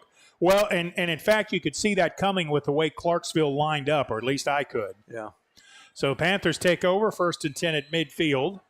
Or in fact, they're actually on the Apache side of the field at the 47. Direct snap to Alvarez, and met right in the hole by guess who? Mason Vick. Yeah. Mason Vick stood his ground, shed a blocker, and made the stop. Yeah, and he might. I don't know if he picked up anything, Steve. No, it's dead stop. In fact, he actually lost about half a yard. Yeah. So once again, the defense with a short field is going to need to pick up the offense. Yeah, in fact, they spot the ball at the 48, so that's actually basically a loss of a yard. Call it 2nd down and 11. Have a wing on the left side looking in now. He comes in motion. Quarterback Alvarez keeps it, gets away from a tackle, cuts it outside at the 40 to the 39-yard line. Keegan Jones came up to make the stop. They're actually going to mark his knee down at the 40, so it's going to bring up 3rd down and a yard. Yep. Good run there by Alvarez that time for the Panthers. Kind of thought Pottsville might have had him tracked in the backfield, but a good job by Alvarez to get out of a potential tackle. And Angel with a big pickup for the Panthers, 3rd down and about 2, maybe even 3 from the 40. They've got to get just inside the 38. Well, we need to stop here, but with the Panthers, they're probably 4-down territory. Diamond formation, Alvarez motions the man out of the backfield, keeps it right, and runs into a wall of Apaches. Yeah. Let's see who all was over there for the Apaches. It looks like Carlos Pineda was there. That play lost a yard. Yeah. Mason Vick, I think, got over there from his linebacking spot. Yeah, that was slow developing. And the loss is back to the 40-yard line. It's going to be 4th down and about 3. Alvarez empties the backfield, so it's either going to be him or they're going to give it to the motion man, Miranda. He comes in motion right to left. They toss it to him. Nobody picks him up. Well, he gets hit right at the 40. Good closing speed by the Apache defense, and I don't think he got there. He didn't. I mean, it depends on where they spot it, Steve, but I don't believe he got there either. No, in fact, he's going to be well short. I think that was Kai Mahan that closed that play in a big hurry and shut it down. Wow. Yep, he only picked up a yard on the play, so they're going to turn it over on downs. That's the 2nd time. So the onside kick, it was a good idea, but Pottsville's defense held. So the Apaches will take over 1st and 10. Well, just the same as if you got a kick return to the 39, right? Yep, that's right. We are in the second quarter, or the second half, I should say. High snap. Mahan brings it down. Coming out of the backfield is Jones. Makes the catch on the wheel route. Crosses midfield to the Clarksville side of the field. Good downfield blocking by Landon McNeely. And that's going to be another McNeely Plumbing 1st down. Or did you see something nefarious? Oh, yeah, I saw, a yellow flag looked like a shooting star. I think there was some outing going on, Steve, but I hope it's not against Pottsville. But you see the flag about the 37-yard line. No, the officials are talking, but the man with the football is turned like he's going to walk it off against Pottsville. That's probably not a good sign. Yeah. How much time do we have to go in this 3rd quarter? 9:57. Let's see what they're going to do. They're going to wave it off, maybe? Wave it off? No. Personal foul. On Clarksville. Oh, okay. No, you don't decline this. The white hat says Pottsville declines it. You don't decline it. You tack on 15 yards on the end of the play. I don't know what he was doing. Yeah, well, we all make mistakes. He must have had some mushroom in his deer chili. So the throw and catch is good for McNeely Plumbing first down. And then you tack on 15 more yards, which will move the ball to the Clarksville 33. And it'll be 1st and 10 from the 33. Yeah, the official's huddling up here. I think he just made the incorrect indication. Anyone could do that. Oh, we were talking about the hospitality up here. They do have deer chili and pizza, right? Yep. Not that I sampled much. Is that chili on my shirt?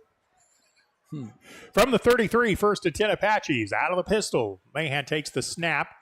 He has Mason Vick back as his protector. Blitz coming. Mahan steps around it, brings it upfield, turns a negative into a positive. Didn't pick up a ton of yards, but that's better than a sack. He'll give progress to the 33-yard line, so he'll pick up nothing, but it's better than a sack. It is better than a sack. Clarksville's defensive line getting pressure that time, and I don't know that they brought a blitz. I think that was just a good job by the Panther interior line. 2nd and 10 for the Apaches. At the Clarksville 33, Pottsville has trips to the left. Mahan, out of a pistol, takes the snap. Quick pass to McNeely on the left, complete. He has a first down and more at the 25, to the 20, to the 19-yard line. On the throw and catch, you have another McNeely Plumbing first down to Landon McNeely. Yeah, man. It kind of hurts my ankles because every time he's tackled, they always go low. They know not to go high, but they hit him right at the ankles or right at the knees. 13-yard throw and catch, and the Panther coverage is giving the outside receivers a lot of room cushion-wise, and Coach Greg Jones has seen that, and he's just going to keep completing those passes. From the 19, first down for the Apaches. That's the 19 of Clarksville. Panthers show blitz, step out of it. Handoff in the backfield, and the tackle is going to be made at the 25. They go ahead and tackle the Apache player long after the whistle blows. Now it's Mason Vick, the ball carrier. Don't pick on Mason Vick. I was going to say, what did he do to you? But he's run for almost 100 yards and caught half a dozen footballs, but still. Yeah, with one hand tied behind the back. Let's go ahead and make this. Loss of 21 on the carry, or loss of a yard back to the 21. 2nd down and 11 coming for the Apaches. How much time do we have in the third there, Steve? Brother Jim? 8 minutes and 4 seconds. 8:04 to go, quarter number 3. Pottsville 21, Clarksville nothing. The Apaches look for more. They split Caleb Turek wide out to the left. He draws single coverage. End around coming to Jones. He's got speed and room. Cuts back at the 15. Gets down to the 10. He's going to be close to the first down. May come up a little bit short, but see where they spot it. We'll see where they spot it. They're actually going to mark it just short of the 10, so it's going to be 3rd down and about half a yard. We'll call it down at the 11, gave him a pickup of 10. Now they're going to mark it at the 12, so pickup of 9. 3rd down and a yard. I'm okay as long as we don't throw it in the corner of the end zone on the right side. But the camera can see that, luckily. I can see a portion of it. Miller out of the pistol on 3rd and short. They're going to run power up the right side. I think he's right at the stick, Steve. Is that Tate Cobb? No, that was Mason Vick. Mason Vick, the ball carrier. Yeah. Got inside the 10. Did he get far enough in there? He did not. Wow. I thought he just had to get to the 10. Are we not going to – okay, now they say it is a first down. I thought so. I knew it was awful close, but they're moving the chains, and it's going to be 1st and goal. 1st and goal from the 9. Another McNeely Plumbing first down for the Apaches, and now goal to go as the ball is actually sitting right on the 10-yard line. Yeah. Pottsville already leads at 21-0. 6:53 to go in the 3rd. The Apaches looking for more here on the 1st and goal to go. McNeely splits wide right. Single wide out left. Mahan takes the snap, takes the give, rolls right. Looking into the end zone, still looking. Now has a man in the end zone, and it's incomplete. Good pass attempt into the end zone. The receiver just could not bring it in. Nice job of Miller Mahan by keeping the play alive. Panthers brought a blitz, and they forced Mahan to roll out, and that's a tough throw and catch. Yeah, that was Keegan Jones, the intended receiver. So it'll be 2nd and goal to go from the 9. Ball is on the left hash. Pottsville leading at 21-0. Slot coming to the right. That's Kai Mahan in the slot. McNeely the wideout. Also a slot on the left side. Mahan back to pass, looking for something quick over the middle. Trying to get away, but Clarksville able to grab him and tackle him by the shirt. That's the second time tonight Mahan has been tackled by that shirt. I think I'd lose that T-shirt. Denver Rickards with the sack back to the 15-yard line. Loss of 6. Yeah, Steve, I don't know if that's a T-shirt out or if that's some kind of fanny pack or something he's wearing, but but they're finding it and they're bringing him down. Well, and I'm not sure he'd have gone anywhere there too, because if Picards hadn't made the tackle, he had more red shirts arriving. 3rd and goal to go from the 15. What do you call here? Clarksville's calling a blitz. Pottsville does not pick it up, and Mahan's going to get hammered back at the 20-yard line.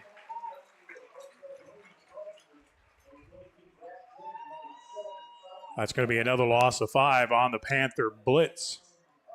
So credit to the Panther defense coming up big. Pottsville got down with a goal to go at the 9, and then has gone all the way back to the 20. Yeah, guess who's coming onto the field? Yep, Nelson Velasquez is going to attempt a field goal. Caleb Turek will be the holder. This will be a 37-yard or 38-yard. Looks like it's going to be from the 28, so it's going to be a 38-yard field goal. Snap is good. Hold is good. And the kick has plenty of distance, and it splits the upright good. So from 38 yards out, the Pottsville Apaches have stretched the lead to 24-0 over the Panthers. We're back after this 1-minute timeout. During the Great Depression, nothing came easy. But with just 5 cents, an old truck, and a load of hay, John Tyson and his family found a way to deliver quality chicken to other hardworking people. Today, Tyson continues to find new ways to help put a chicken in every pot. Because people deserve farm-raised chicken of the highest quality. At Tyson, we remain committed to this simple promise: to always keep it real, to always keep it Tyson. So that's a 9-play drive by the Pottsville offense. They move it from their own 39. The drive stalls at about the 20. Field goal is good from 38 yards out. Pottsville leads at 24-0. And we have another Tyler Riley of River Valley Realty kickoff by Pottsville. Velasquez with the run-up. Sky kick coming to the near side. It's going to hit. Take a Pottsville bounce, picked up by the Panthers. Return across the 33 to the 34-yard line. Cypress Tuck on the return and driven out of bounds on the near side. Keaton Ashmore, I think, may have made the first Apache there, along with Bryson Burge. I believe it was. Good job of the Apache cover team staying in their lanes. Steve, we were talking about Trip Price, number 5. He is back in the ball game on the defensive side, so it must have been a cramp that he had earlier. Feed that man some bananas or some pickle juice. Well, they still do that? Give them a salt tablet. That's what we, don't you remember those? How nasty they were? How about some beet juice? Yeah, beet juice. Hey, that. Clarksville sends Cypress Tuck wide to the right. He draws single coverage. Slot on the right side is going to be Ali Martinez. The quarterback is Angel Martinez. Brings a man in motion. That's Cho. Blitz coming by the Apaches. This ball is going to be thrown up. A man wide open, and it falls incomplete at the 30. That was Cho streaking down the field with nobody on him. Luckily, the Apache pass rush got there and made the quarterback throw that a little bit too soon. That was Gavin Surrett coming on the blitz. And he forced a pass that was too early, and the intended receiver just could not run under it. Boy, it looked good, though. It looked like it was going to develop, but we're glad it didn't for the Pottsville team. Yeah, if Alvarez had had another second to throw that football, Pottsville would have been in trouble. Wonder if that wasn't a double move by that wide receiver. 2nd down and 10 coming. Alvarez back to pass, looking over the middle. Batted away. Did he intercept it? I don't think so. Although a diving play by Eli Morris, no, he didn't. It hit the ground. Good call by the near side official. I did not see who got a paw on that pass. Somebody on the right side of the defense rose up and knocked that away. That might have been McNeely. Yeah, I think it was. Might have been Andrew Wells. And boy, Eli Morris gave it everything he had to try to come up with it, but just couldn't get there. It was close. Our producer's saying he caught it, but they just didn't catch it. 3rd down and 10. Blitz coming by the Apaches, and once again, the quarterback gets buried. And once again, that was Gavin Surratt coming. Now we got a penalty flag in the secondary, 2 or 3 penalty flags in the secondary. So Clarksville's going to get a gift first down here. Wow. I had already looked away from the play, so I didn't see what Pottsville did, but 3 penalty flags came flying in. I would think pass interference. Yep, that's going to be the call. And that ball was not going to be caught.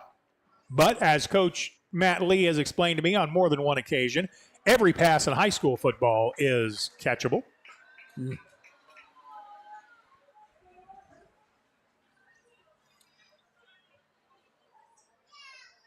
Who's the Cowboys wide receiver who just picked up the big contract?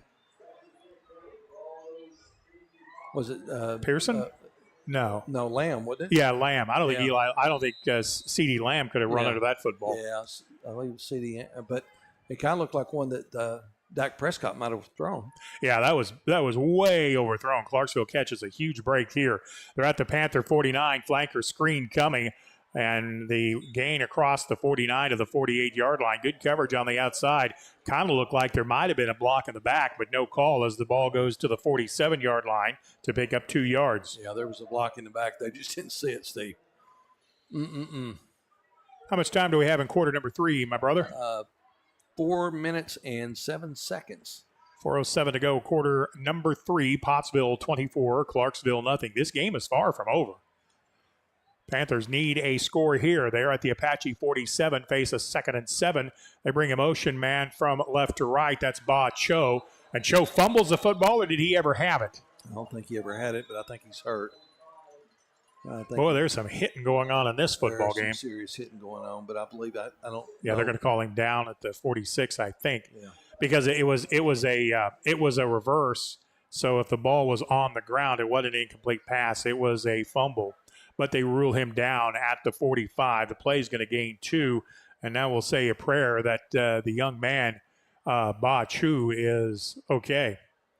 Yeah, Steve, it's one of those that you see that, the young man's not moving right now, and I don't see any extremities or anything, but maybe they're just telling him to be still. Both the Clarksville and the Apache coaches are all out there. Now they're going to get him up. Yeah, that's good. Well, that's a good sign. May have just had the wind knocked out of him. Well, what do you say about that, Steve? Yeah, you're not going to die, but you think you are. You think you are, absolutely. Well, there's not much scarier than that. He's up and walking under his own power, although I'm not sure he knows where he's at the moment. Looks like he may be a little bit wobbly. Yeah, he's holding a hand, too. So, Steve, with that said, there's a former Hector football player, P.J. Henderson, ward number 3 for the Wildcats. He had an industrial accident yesterday in Iowa. And PJ and all your family were praying for you. From the 45-yard line, 3rd down and about 6. Referee says, let's wind the clock. Alvarez says, okay, I'll snap it. Blitz coming by the Apaches. Throw to the left side, almost intercepted. Good coverage by the Apaches. Breaking on the ball in a hurry was Eli Morris. Good rush by the Apaches, and that pass falls incomplete. It'll bring up 4th down. Yeah, 4th and 6, Steve, with 3 minutes and 39 seconds left to play in the 3rd quarter. And Clarksville, trailing 24-0, probably doesn't have a choice here but to go for it. Pottsville's had good success tonight bringing various blitzers. They've shown several different blitz packages. I like Mason Vick coming from the right side on a blitz. 4th down, closer to 6th and 5. They bring a motion man. Alvarez gets hit in the backfield, gets away from one, makes another hit. Pass falls incomplete. Good job by the Apaches coming on the blitz. I believe that was Caleb Stansel that actually made the hit. Yeah. Trip Price also in the backfield as well. I also think that Carlos Pineda may have got there. Yeah, Pineda was there too, Steve. I think he was the first one that got there. So Clarksville turns the ball over on downs. Again, another stop by the Apache defense. Credit to them. Yeah, they've been playing lights out, and right now they're pitching a shutout. Pottsville will take over first and 10 at their own 45 with how much time left? We have 3 minutes and 34 seconds left in the third quarter to play. 3:34 in the third. Pottsville with a 24-0 lead has just taken over on downs at their own 45.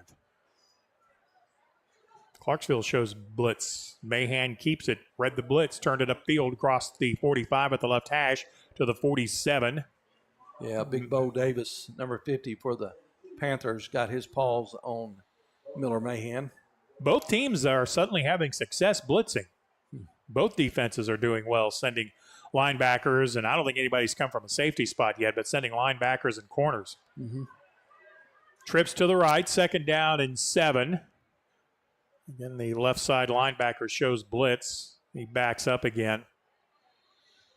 Mahan takes the pass. Now he does come. Mahan rolls to the right. He's under pressure, and he's going to get tackled from behind. He pulls a Patrick Mahomes and tries to throw the ball away, but they're going to say he was down, and that sure looked like a horse collar tackle by Cale Porter. Yeah, number 4 for the Panthers. Like Mahan got pulled backwards on that.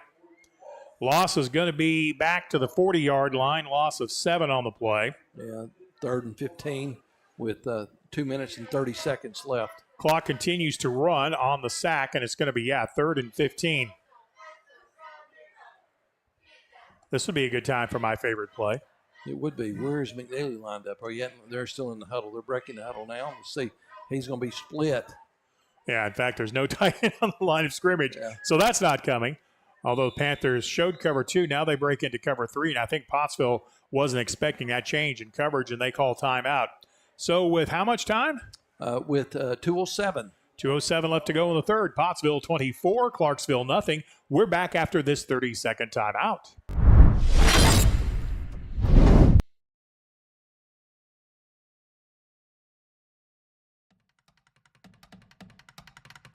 Get fired up for a fantastic football frenzy next Friday as the Elkins Elks face the formidable Warren Lumberjacks in a fight to the finish in what promises to be a fierce, fan-fueled feature game.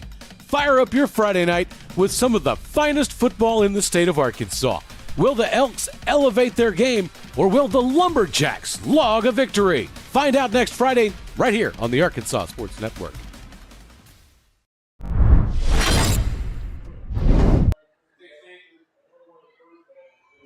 We have just a couple of minutes left to go in the third quarter. Pottsville leading 24-0. This has been a defensive battle in the third quarter. Clarksville has turned the ball over twice on downs. Pottsville facing a 3rd down and about 16, maybe 17 yards from their own 42-yard line. They've got to get the ball to the Panther 45. Pottsville empties the backfield. Mahan. Now they bring a motion man. Mahan's going to keep it. Now tosses it to the left to Keegan Jones. Jones is snowed under. That play took way too long to develop. That looked like a slow pitch softball toss, and the linebackers closed in a hurry and basically lost 3 more on the play, back to the 37. So the Clarksville defense comes up with the stop, assuming Pottsville does punt the football, and I would sure think they're going to. Yeah. Is that Carlos Pineda back to kick? Is that big number 50? I believe it is, Steve. Clarksville's actually playing punt safe. They don't think the Apaches are going to kick this. They only have 1 man deep. Snap is good. Pineda's end-over-end kick. Going to hit at the 45. Bounces sideways and will roll out of bounds near the right side. Kai Mahan hustling down the field, but Clarksville again is going to get a short field. Yeah, 1 minute, 13 seconds left in the third quarter. Minute 13 to go, quarter number 3. Pottsville will send their defense out onto the field. Clarksville will take over 1st and 10 at their own 48-yard line again. So this second half has been a battle of the blitzes. Both teams have had chances to make big plays, but blitzers have got to the quarterback to force the play a little sooner than either quarterback wanted. So out of the diamond formation, if you will, now the motion man comes right to left. That's Miranda. Alvarez, the quarterback, and he gets snowed under by a host of Apaches. Slayton Graham made the initial play, turned the play back in, And then about 4 gold helmets arrived at the quarterback, and that's going to lose 3. Yeah, and one of those gold helmets was number 34, Gavin Surratt. We've called Gavin's name a lot, haven't we? Sure have. He's played a good ball game. He sure has. We've called Sladen Graham a bunch, too. 2nd down and 12, almost 13. Panthers at their own 45. Pottsville showing blitz, and then all the backers drop out of it. They bring a 3-man rush. Pass is going to be incomplete at the 45-yard line. I think the Apache coverage might have fooled the Clarksville offense. They showed an all-out dog coming. They had all the linebackers at the line of scrimmage, and then they all backed off. Played coverage and no one to throw the ball to. It'll bring up 3rd down. And 34 seconds left in the third quarter, Steve. So I believe, I can't see a play clock either, but I believe Clarksville will have to snap the ball. But this is possibly the last play of quarter number 3. Pottsville leads 24-0. From their own 45, 3rd down and 14 for the Panther. Alvarez back to pass. Again, a 3-man rush, so no real pressure. Throw over the middle is going to be incomplete. I think Pottsville may have got a hand on that. I think Eli Morris may have got a hand on that pass as it came through and redirected it. All right. 28 seconds left. Play only took about 10 seconds, so 4th down and long. Every time Clarksville has punted the ball, they've lined up as if they were going to go for it. And then Angel Alvarez, the quarterback, steps back and kicks it. If I'm Pottsville, I'm playing this as them going for it all the way, though, and that's what the Apaches are doing. 4th down and 13. Alvarez in at the quarterback spot. They send a man in motion. Pass is going to come. Pottsville had an all-out blitz coming, and the quarterback Alvarez was about to be buried by Sladen Graham, but they called timeout. That may have saved Alvarez from a big hit. Illegal procedure, false start by the offensive line. So that'll move the ball back 5 more yards back to the 40. From their own 40-yard line, 4th down and long, 4th down and 17. Panthers have to get the ball to the Apache 42 on what, again, could be the last play of the third quarter. Pottsville 24, Clarksville nothing. Home opener for the Panthers and their new head coach, Mitchell Powers. Now Alvarez backs up to kick the ball, but I think Clarksville moved again. Penalty flags fly in. Yep, it's going to be another illegal procedure call. That'll back it up to the 35. This time I think the Apache is going to play this to be a punt the entire time. Eli Morris is back deep to receive the kick. Alvarez deep in the formation. He backs up to kick it. Pottsville was kind of expecting this. High snap. Alvarez brings it down. He got it away under pressure, and it's a good kick. Morris will field it at the 35. Turns left, gets ahead to the 40, the 42, the 43-yard line. Pottsville will take over 1st and 10 there at their own, well, I think probably their own 42. Good hands and good handling of the football by Eli Morris, number 18. On the punt return team. Steve, we have 15 seconds left in the third. Time for the skinny post, right? Time for the skinny post. Well, the thing is, I'm actually watching the secondary coverage, and I think when we hit that for a touchdown, was that Heber we scored on that play with? I think they were in cover 2, but the middle of the field was wide open. Clarksville's been playing cover 3 most of the night. 1st and 10, Pottsville from their 42. Mahan back to pass. Pass is intended for Kai Mahan, but it was thrown behind him. Yeah, 11 seconds left. Incomplete pass stops the clock. Miller Mahan had a seam to complete that ball, but he would have had to have thrown it absolutely perfectly. Yeah. And a step in front of him, but good route by Kai to find the seam in the Panther zone, but just no room to complete the pass. 2nd and 10 for Pottsville. From their 42, Clarksville shows blitz now. I got another penalty coming. This one I think is going to be on Pottsville unless the potential blitzer stepped into the neutral zone, and I don't think he did. Yep, 5-yard mark off. Going to move it back to the 37.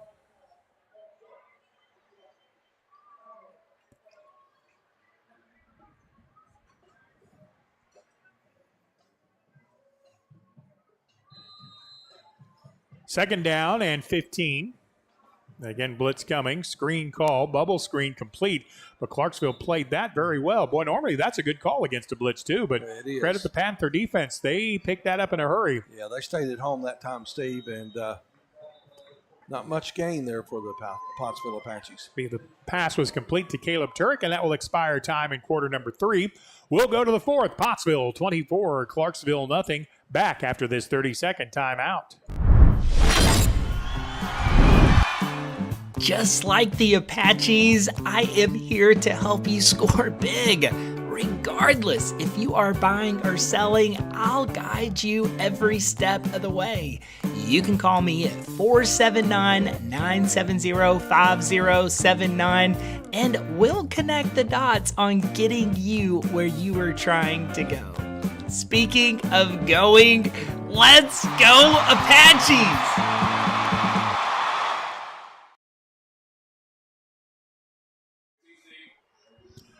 Quarter number 4 getting ready to start in Clarksville. Apaches on the road looking for win number 3. We'll play that perennial power bye next week. I like our chances. Yeah, next week, Open is always a tough week, Steve. Yep. Open, I understand, has a tough defense. But I can tell you what next week is. Our school superintendent, Mr. Larry Duckert, will be celebrating a big birthday on Thursday, the 19th, and I believe yours is on the 20th. It is. I believe your daughter has a birthday that same day. Miss Hannah Keith. Penalty flag on the play as Mahan rolls right. He gets drugged down from the side. That's not a horse collar. Are they going to call him out of bounds, or did he get it thrown away? Nonetheless, there's a penalty flag at about the 32, and I think I saw an Apache with either a hold or an illegal use of the hands. Yeah. He was in that area where they throw the flag. It's a big holding or one of those. Yeah, the call is holding on the Apaches. That's going to be declined, so the pass is going to be incomplete. It'll be 4th down from the 37. Yeah, we're going to give it a little punt.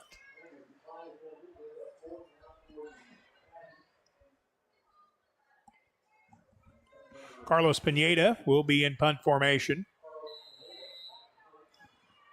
Clarksville has one man deep way back at the 25-yard line on 4th down and a bunch. Pottsville leads at 28-0. Penalty flags fly, and I think Clarksville may have jumped offside. Now they're going to say it's on Pottsville for illegal procedure. I think we're seeing 2 tired football teams, Brother Jim.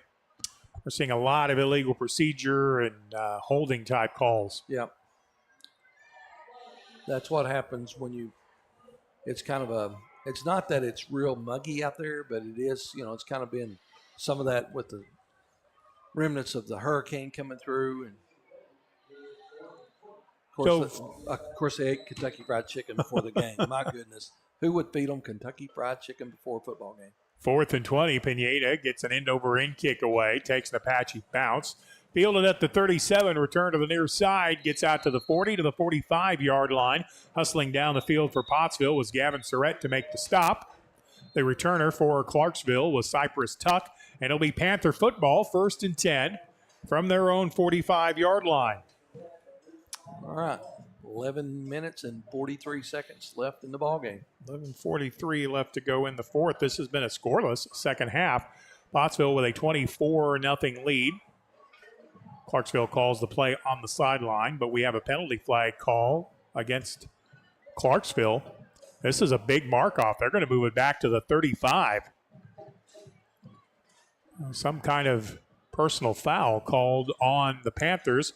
That's going to move it all the way back to the 30. 24 for Pottsville. Clarksville yet to score on their home opener. They've had some success. They've been in Apache territory in scoring position a couple times, but the Apache defense has risen up 3 times on 4th down. 1st and 10, Clarksville at their own 30. Their quarterback, Angel Alvarez, has an empty backfield. Now they bring a man in motion right to left. Alvarez back to pass, looking over the middle, and he's going to get buried in the backfield, and Pottsville almost intercepted that ball. Good blitz again coming by Pottsville. Now an Apache player is a little slow getting up. Trying to see who the Apache player is. He is up now. I believe that was Caleb Stansel. Pass falls incomplete. Second down and 10 for the Panthers. Clock stops.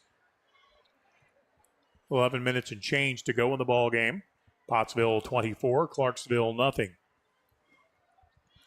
Quick count, quick snap, and a quick rush by the Apaches blows the play up in the backfield. It's almost as if Pottsville knew the snap count that time. Kind of makes me wonder if the Panthers haven't shown some kind of tendency. And again, I'm serious. That loss of 2, and it really did look like Pottsville knew the snap count. Back to the 28-yard line. Second down, or third down, I should say. Third down at about 13.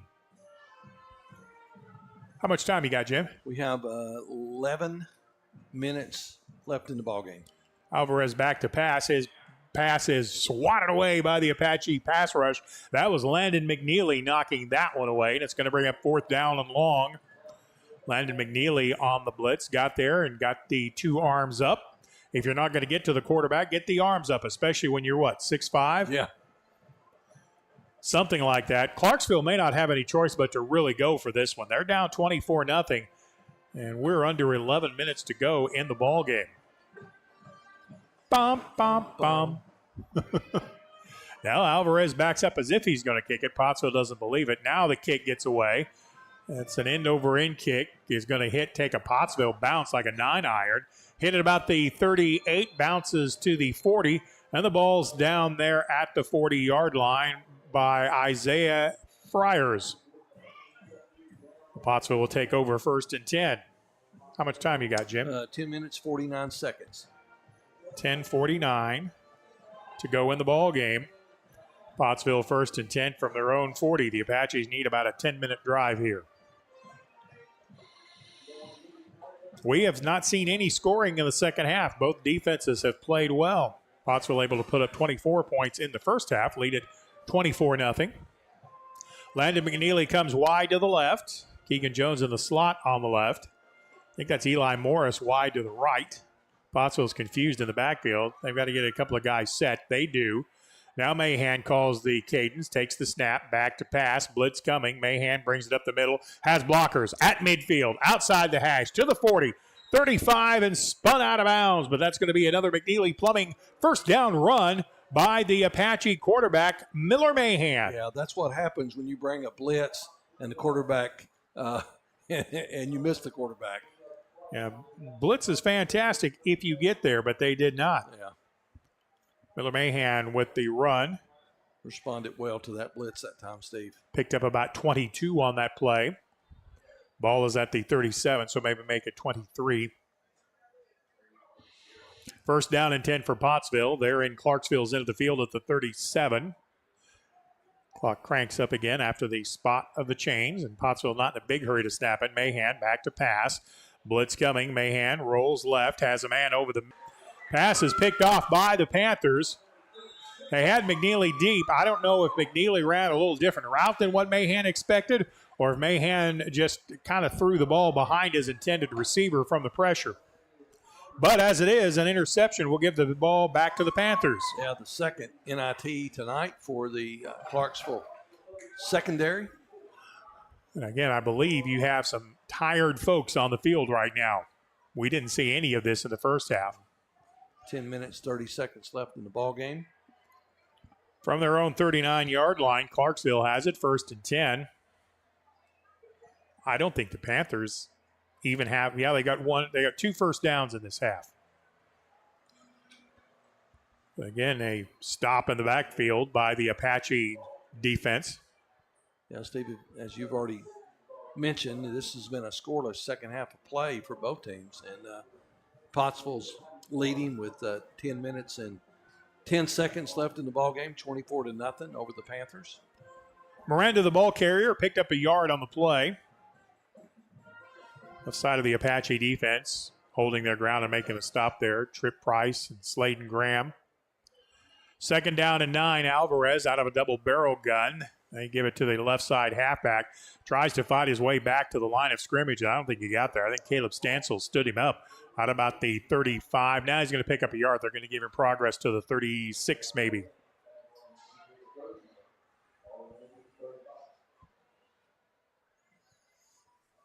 Third down and 9. Pottsville leads 24-0.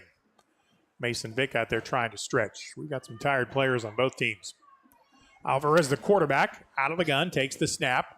Looking right side. Pass is going to be complete. Nice catch by Cypress Tuck. He's out across midfield, and he'll have a Panther first down. Tackle made in the secondary by Pottsville. Keegan Jones prevented a super big play that time, but it is a 1st and 10 for the Panthers. Yeah, Keegan Jones doing what safeties do. Got some players being substituted in. Number 31 for the Pottsville Apaches is Jose Alcantara. Yeah. Screen pass complete on the near side and hit immediately. Coverage by Caleb Turek. He read the play. Pass was caught by Brack Denton. Picked up about 6 on the play, but no yards after the catch. Clock continues to run with.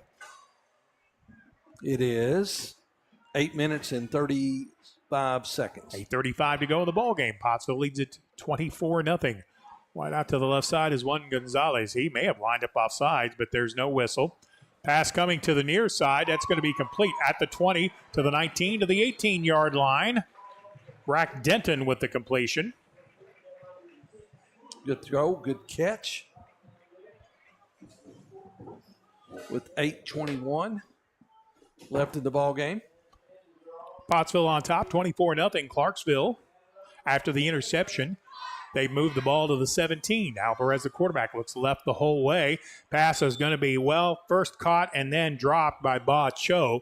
He got hit big earlier, and I think he heard footsteps on that play. Well, he did. He heard number 34 out there, that's Slayton Graham for the Pottsville Apaches. Or not Slayton Graham, that is number 34. That's Galvin Surratt. And we've called his number a lot tonight. 8:08 to go in the ball game. Pottsville leads 24-0. Clarksville with the ball at the Apache 18. Alvarez calling the count, looking left, now comes back to the right, and pass is going to be incomplete at the 10-yard line. Double coverage in the secondary by the Apaches. That was Caleb Turek and Keegan Jones in coverage as the ball falls incomplete at the 10.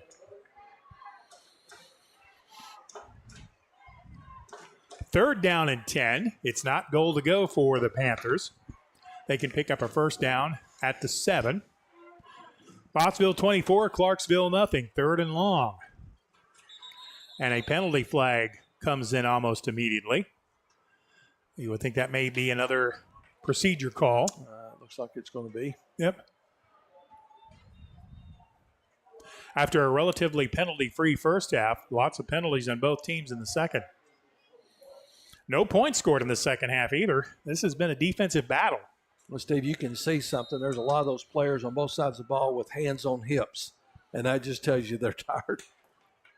From the 21-yard line, after the 5-yard mark off, it's going to be 3rd and 15. Back to pass. Alvarez now under pressure, fires it into the end zone, throws it incomplete. Panther receiver fell down in the end zone. I think he was trying to draw a penalty there, but the official right on top of it was having nothing to do with it. I don't think he got touched. Yeah, I don't think he did either. I think that was Juan Gonzalez. That was the intended receiver, number 0 for the Panthers. 4th down here. I'm pretty sure Coach Powers is going to go for this one. They're deep in Pottsville territory at the 21-yard line. In fact, Clarksville is going to take a timeout. 7:58 to go in the ballgame. Pottsville leads at 24-0. We're back in 30 seconds. During the Great Depression, nothing came easy. But with just 5 cents, an old truck, and a load of hay, John Tyson and his family found a way to deliver quality chicken to other hardworking people.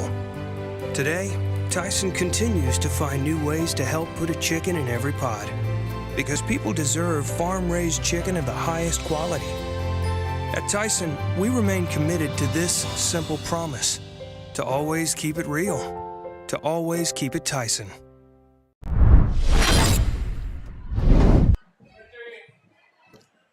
Big 4th down coming here. Clarksville has the ball at the Apache 21. 4th down. They can pick up a first down at the 7-yard line. We're talking about some of the things that we would do. If Clarksville has a trick play, you might see it here. I'm thinking Coach Russ is going to dial up a blitz. In fact, Brother Jim just got a text from Coach Russ saying you're blitzing on this play. Yeah. So if we take off about now, we might get there. Yeah, you know. Let me get down the steps. Let me get this new artificial knee worked out a little bit, and hey, I'll be there next month. With my blinding slowness. All right, 4th down and long. They've got to have 16 at least to pick up the first down. The official says, let's play. Pottsville leads at 24-0. We're getting late. Quarterback Alvarez, empty backfield. Pottsville does not blitz everybody, but they're going to get pressure. And Alvarez is going to be brought down and sacked. Yeah. I believe that was Caleb Stansel making the sack on 4th down. It was. And once again, Clarksville will turn it over on downs. Great job once again on this for the Pottsville Apache defense. And even though they're tired, hands on hip, Steve, we're still pitching a shutout with 7 minutes and 52 seconds left in the ballgame. And that time, Pottsville was able to get pressure with their regular rush. They did not blitz anyone. Therefore, the coverage was very good. Wonder how tempted Coach Rust is to go line up in the dead tee on this possession and see if you can't run out that 7:52. So we got a timeout on the field here. 7:52 left to go in the ball game. Pottsville 24, Clarksville nothing. Back after this 30-second timeout.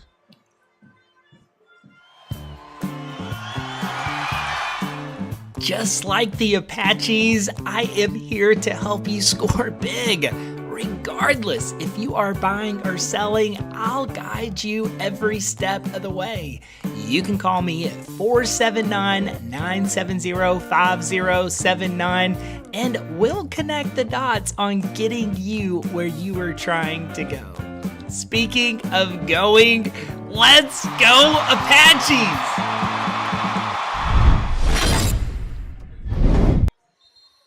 Late in the ball game, we have 7 minutes and 52 seconds left to play.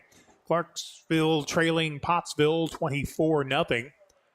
Pottsville called timeout. I joked about the Apaches jumping back in the tee to run some time. They wouldn't do that, would they?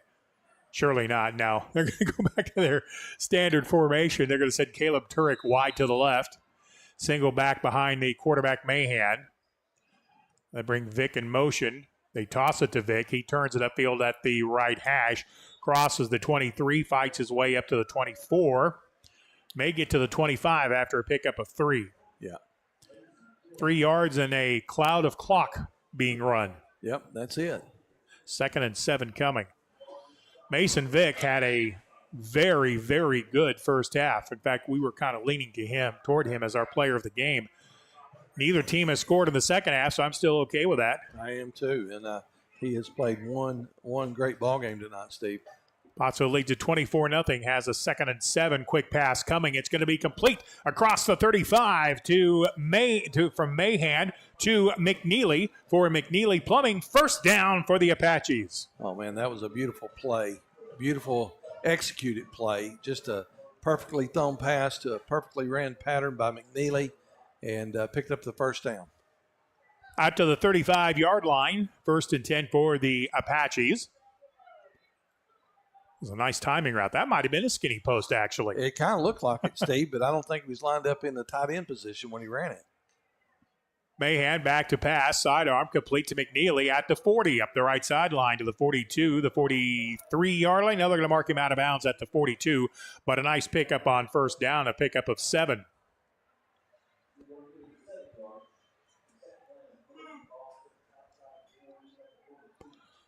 Clock stops on the completion with 6:53 to go. Pottsville 24, Clarksville nothing. 2nd down and 4. Pottsville has it at their own 44. Mahan with the delay give, but power right up the right hash, crossing the 45, the 46, the 47. That was Tripp Price, the ball carrier, and that was some power running there for another McNeely Plumbing first down. Pickup of 6 on the play for the 2nd first down of the drive.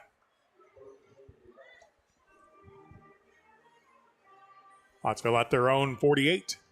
Wide side left, short side right. McNeely lined up on the right as a tight end. Mahan out of the gun, back to pass, and it's going to be, was it intercepted or did it bounce? I think the official said no, it's incomplete. No, they're going to say he caught it. Oh, wow. Pass is intercepted by Clarksville. We have an Apache down in midfield. I believe it's number 60. That would be Dawson Parker. Yeah. Panthers get an interception there. Boy, that's the one thing you did not want. You did not want to give the ball back to Clarksville, especially on an interception. With 5 minutes and 50 seconds left in the ball game. Looking to see if the Apache player did get up and get to the sideline, so that's good. Clarksville takes over, 1st and 10 at midfield. They've got 5:50 to go, trailing 24-0. Caleb Turrig, the last to run on the field. He picks up the wide out on the left side secondary. Pottsville showing man coverage. Now they drop, and pass is going to be complete to Ali Martinez to the 40, maybe the 39-yard line. Clarksville is going to pick up 11 on the play, and that'll be a first down for the Panthers. Yeah, and it was number 20, Mason Vick, on the tackle. So I would say, about 5:30 to go in the game? 5:38, Steve. 5:38 to go. Vick comes to the sideline, gets a little breather here. First down for the Panther. They are at the Apache 40. Big battle on the inside. Martinez rolls to the left, throws it up for grabs in the end zone, has a man, and it is complete for a touchdown. Pass is complete to Juan Gonzalez into the end zone from 40 yards out. Well, that was just one of those plays, Steve, that you knew they were going to keep knocking, trying to have something positive. And Gonzalez, that time, Juan Gonzalez got behind the deepest person for the Pottsville secondary, and the quarterback found him. Good throw and catch there into the end zone from a long way out. I show that as a 40-yard touchdown pass. 24-6 Pottsville with the lead. Panthers are going to go for 2 here. They're going to try to negate that field goal. Alvarez back to pass, looking left the whole way. Now comes back over the middle. Pass incomplete in the end zone, but they're going to call Pottsville for pass interference. Play was right in front of the official in the back of the end zone. I guess the Pottsville defender tried to come through the Apache receiver for the conversion.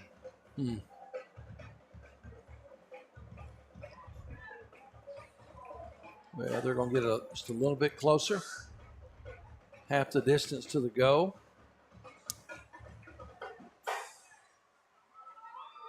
Again, Panthers going for 2. Pottsville leads it 24-6. Alvarez keeps it, now pitches it, and Pottsville's there to stop the 2-point conversion. So the 2-point conversion is going to come up short. That could end up being a big play. 5:20 left to go in the ballgame. Pottsville 24, Clarksville 6. I'll bet an onside kick is coming right after this 30-second timeout.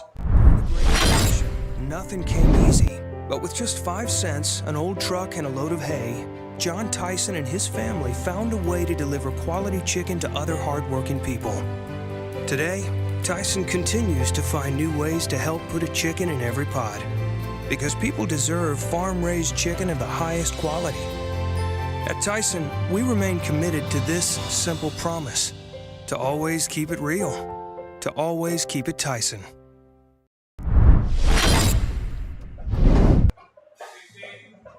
Two plays, 50-yard drive. The last 40 of it coming on a touchdown pass into the end zone. That pass went from the senior quarterback, Angel Alvarez, to Juan Gonzalez in the left side of the end zone. 2-point conversion failed, and Pottsville leads it 24-6. Clarksville's been trying to hit that home run ball the whole night. Finally got it done this time. And I would assume we have an onside kick coming. Short run up, onside kick coming to the left side. And the ball is loose, but I think Pottsville got on top of it. Well, no, Clarksville's saying they got it. They're saying they got it. Steve, if that's the case, that's the second one tonight. For the Panthers, Cypress Tuck comes up with the onside kick. That's the second time Pottsville has not been able to field an onside kick. Wow. So Clarksville will take over 1st and 10 at their own 47-yard line. How much time we got, Brother Jim? About 5:20. Okay. This game may be about to get too interesting. From the 47-yard line, 1st and 10 for the Panthers. This Apache defense has been on the field for a while now, too. Pottsville still leads it, but now 24-6 with momentum on Clarksville's side. Blitz coming. Pass over the middle is going to be complete to Denton. He gets across the 40, up the left sideline to the 30, fighting down to the 29 to the 28-yard line. That's going to be a big pickup for the Panthers, and it's going to be a 1st down. You know, what the turnovers have done to us is it's given this Clarksville offense an opportunity to find a rhythm. And the quarterback, man, he's in sync right now, finding his receivers, and they're getting open. That time, Pottsville brought the blitz, but Alvarez did a nice job of reading where it came from and got the pass completion for the 1st down. 1st and 10, Panthers at the Apache 28. And we have a penalty flag, and I think the wide receiver on the near side of the field for Clarksville moved. It's going to cost the Panthers 5 yards.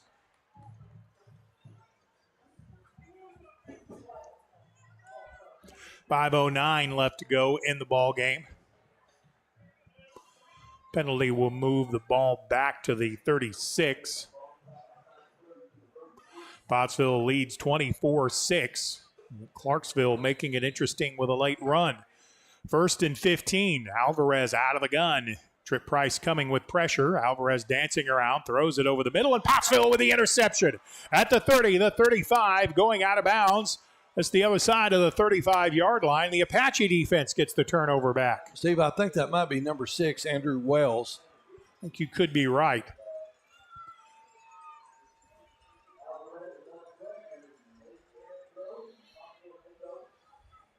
Oh, the Apaches will get the ball back after the interception. They'll take over 1st and 10 at their own 42. Yeah, we're under 5 minutes, 4 minutes and 59 seconds left in the ball game. So once again, the Apaches thwart a short field for Clarksville.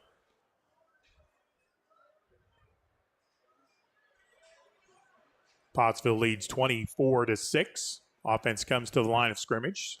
A slot to the left. Single back behind Mahan. Motion man comes right to left. Give it with power across the 45 to midfield to the 49-yard line. Give straight up the middle by the Apaches. That was Price running. The Trip Price, the ball carrier, yep. To the 48 of the Panthers. Pickup of 9 on the play. 2nd down in the yard. We were earlier in the game. I'd suspect Pottsville might take a shot here, but just pick up the 1st down, keep the drive alive, and keep the clock moving as Pottsville leads at 24-6. Mahan out of the gun, reads it, pulls it, turns it upfield, has another McNeely Plumbing 1st down as he turns up the right hash to get inside the 48 to the 47-yard line. Needed a yard, picked up 3 to the 45. 4 minutes and 14 seconds left in the ball game. Clarksville, I think, has, 2 timeouts? Didn't they not use one earlier? Yep. 2 timeouts for the Panthers. Pottsville again with a 24-6 advantage. Mahan out of the gun. Straight up the middle. I believe that's Price turning his legs down to the 40, inside the 40, to the 39, to the 38-yard line. That's going to pick up 5 yards for the Apaches.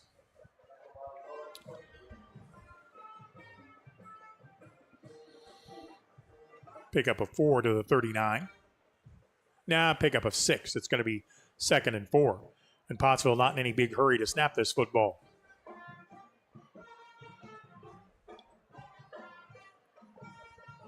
From the 39, 2nd down and 4. Wide out to the left side. That's Caleb Turek. Man in motion is Vic. They're going to give it straight ahead again. They found something here, crossing the 35, inside the 30 to the 29-yard line. This is just power football. Trip Price once again for another McNeely Plumbing 1st down to the 29-yard line. He picked up 10 on that carry. Yeah, we're about to be under 3 minutes with 3:05 left in the ball game. You suppose Trip Price might get the ball again on 1st down? Wouldn't surprise me. I think you just give it to him. There he goes. They do, and he's got yards. He's headed to the 10, inside the 15 to the 14. I thought he had one man to beat, And he brought him down, but it's going to be at the 15-yard line. It's going to be another McNeely Plumbing first down. Yep, we're under 3 minutes with 2 minutes and 45 seconds left in the game. I think Trip Price is wanting to add a touchdown to his state championship wrestling trophies. He's running the ball like a wrestler, too. He's just running through people. I'm telling you. Great, great young man. From the 15-yard line, first down for Pottsville. It's not goal to go. Mahan loses the snap, gets back, picks it up, keeps the play alive, turns the corner, cuts it back, and stays in bounds. That was a smart play. It was. He picked it up, could have gone out of bounds, turned it back upfield. In fact, he may have picked up a yard to the 14, and the clock continues to run. We're about to be under the 2 minute with 2:07 left in the ball game. Mildly surprised Clarksville hasn't stopped the clock. I'm happy they didn't. He's back to the 15, so no gain on the play, but that wasn't a sack. And again, that was really smart by Mahan. Once he was able to corral the football, he stayed in bounds and kept the clock moving. Pottsville leads at 24-6. We're under 2 minutes to play. 2nd and 10, Mahan out of the gun, gives it to Price, makes one man miss, turns it upfield to the left, got inside the 15 to the 14 to the 13-yard line. Caleb Turek was doing all he could out there to lead interference. And did Clarksville use a timeout here? The clock is still ticking. They didn't. Okay. So the ball is down to the 13-yard line. With 1:19 left in the ball game. 3rd down and 8. 1:19, so we'll be under a minute to play by the time this ball gets snapped. Pottsville 24, Clarksville 6. McNeely and Jones go wide to the right. Vick is actually the third man wide right. Mahan back to pass, rolls right, throwing, short pass complete at about the 10-yard line. Keegan Jones with the catch. 54 seconds left in the ball game. Going to be driven out of bounds. Where do they mark that ball? At the 9. Pick up a 4 on the play. It's going to be 4th and 4, and I think Pottsville's going to go for this. Even if you don't pick it up, Clarksville has a very, very long field, trailing 24-6, and we're under a minute to go. Trip Price motions out of the backfield. Mahan with an empty backfield set back, looking over the middle, and the pass into the end zone. Did he catch it? He did! Touchdown in the end zone for the Pottsville Apaches. Was that Vick? Or was that McNeely? That was McNeely on the catch. Yeah, I couldn't see from my angle, but Steve, 48 seconds left in the game, and Pottsville scores the final touchdown for the evening.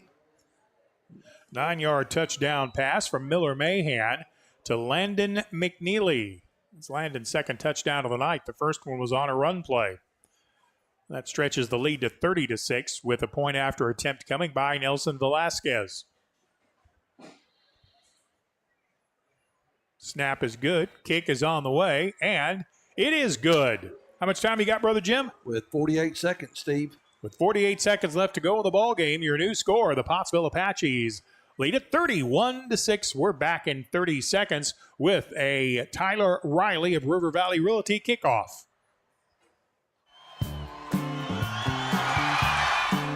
Just like the Apaches, I am here to help you score big.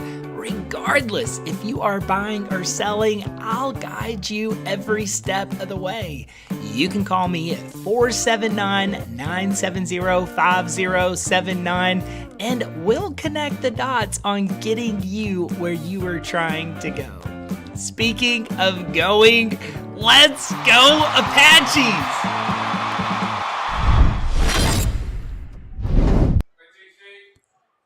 So Pottsville, I believe, will put the exclamation point on a road victory, Brother Jim, after the 9-play, 58-yard drive.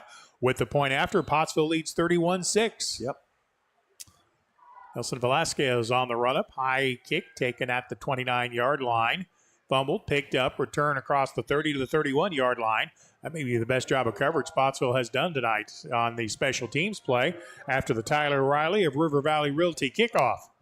I believe that was Andrew Bradley got down and made the tackle. Clarksville will take over at their 33-yard line. How much time do we have? Steve, we are at 44 seconds.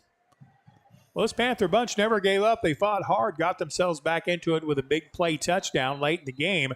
But the Apaches kind of controlled this game throughout, and they're going to get a hard-fought road victory, and they're going to get a Friday night off next week. Yeah, hey, 3-0. Quarterback is Alvarez. He's back to pass, looking left, has a man, complete at the 40-yard line. Pottsville's defense doing what they should, though, give up 8 or 9 yards and then make the tackle. Yeah, 3-0, Steve, and we're 3-0 against Cats. And then later in the year, we'll come and play Lamar in Johnson County. We may win the championship of Johnson County. Hey. But that Lamar team, man, the Lamar Warriors are always tough. 2nd down and 3, back to pass. Alvarez now rolls to the left. He's being pursued, gets across the 40, fights back inside of the 45 to keep the clock running. That'll be a 1st down.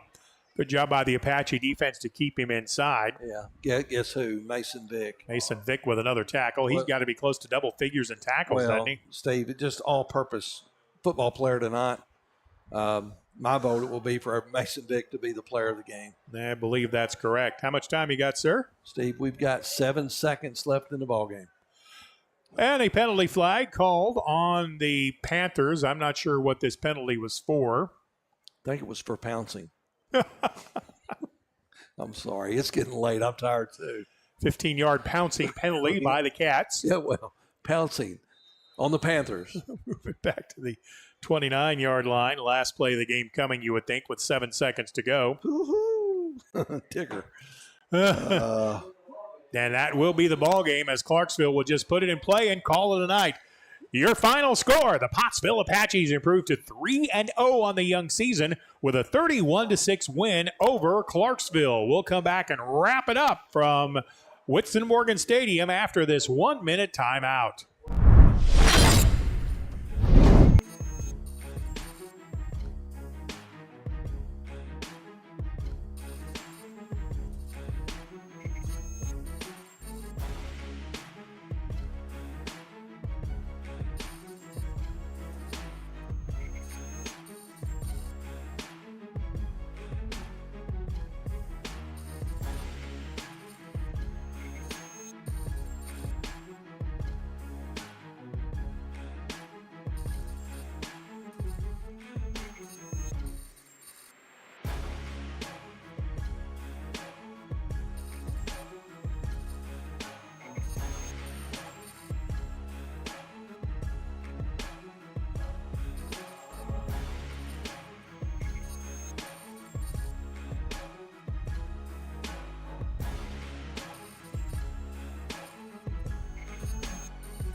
Welcome back to Clarksville. The Pottsville Apaches claimed the 31-6 victory. Pottsville with a 21-0 lead at the half as the Apaches scored 21 unanswered points, both through the air and running the ball. McNeely with a 6-yard touchdown run in the second quarter. A run by Miller Mahan from 6 yards. That the McNeely run was 1 yard. Miller Mahan with a 6-yard run for the touchdown. First point after was no good. That's been the first time Pottsville has failed on a point after, and it wasn't a bad kick. It was a snap that Pottsville just was wise to fall on. Second 2-point conversion was good for the Apaches, and then Pottsville, with 20 seconds left to go in the half, was able to knock the ball in on a 13-yard pass play from Landon McNeely to Keegan Jones. The point after attempt by Velasquez was good. 21-0 Pottsville at the break. Second half saw only one touchdown by each team. Panthers scored late after they got an interception at the Pottsville 40 or at their own 47-yard line. Second play of the drive was a 39-yard touchdown pass from their quarterback, Angel Alvarez, to the receiver Juan Gonzalez. 2-point conversion was no good. So with 5:30 left to go in the game, Pottsville's lead was 24-6. The Apaches will put the game out of reach with their final drive of the night. It was a 9-play, 58-yard touchdown drive. Miller Mahan to McNeely. for the touchdown from 9 yards out. Point after was good, and that was your final score. Pottsville defeats Clarksville 31-6. Yeah, Steve, that last drive, we were kidding about the last train to Clarksville, but that was the last touchdown for Pottsville. And, man, just what a great way to end the night. Pottsville comes up big with their third victory of the season. Hats off to a very good, young, but very good, very talented, very tough Clarksville Panther football team. And there's no quitting these Panthers. But great road win. Man, if you can come into any stadium and you win on the road, but if you can come in at a school that's a 5A school, you're a 4A school, you're coming into a bigger environment and come home with a win, it's a good night. So hats off to Coach Russ and his Pottsville Apaches, all the coaching staff, and all the fans that made it up here. Man, what a great turnout tonight. About a 30-minute drive up from Pottsville, but the stands were full, and the Apaches come up with the big W. 31-6 your final score. Brother Jim, we appreciate your work tonight. Thank you. Justin Smith produced this web stream. We appreciate his work. Students from the East Lab contributing on the cameras tonight, and we hope you enjoyed their work as well. My name is Stephen Glenn. Once again, the final score, Pottsville 31, Clarksville 6. Thanks for your time this time. Till next time. So long, everybody.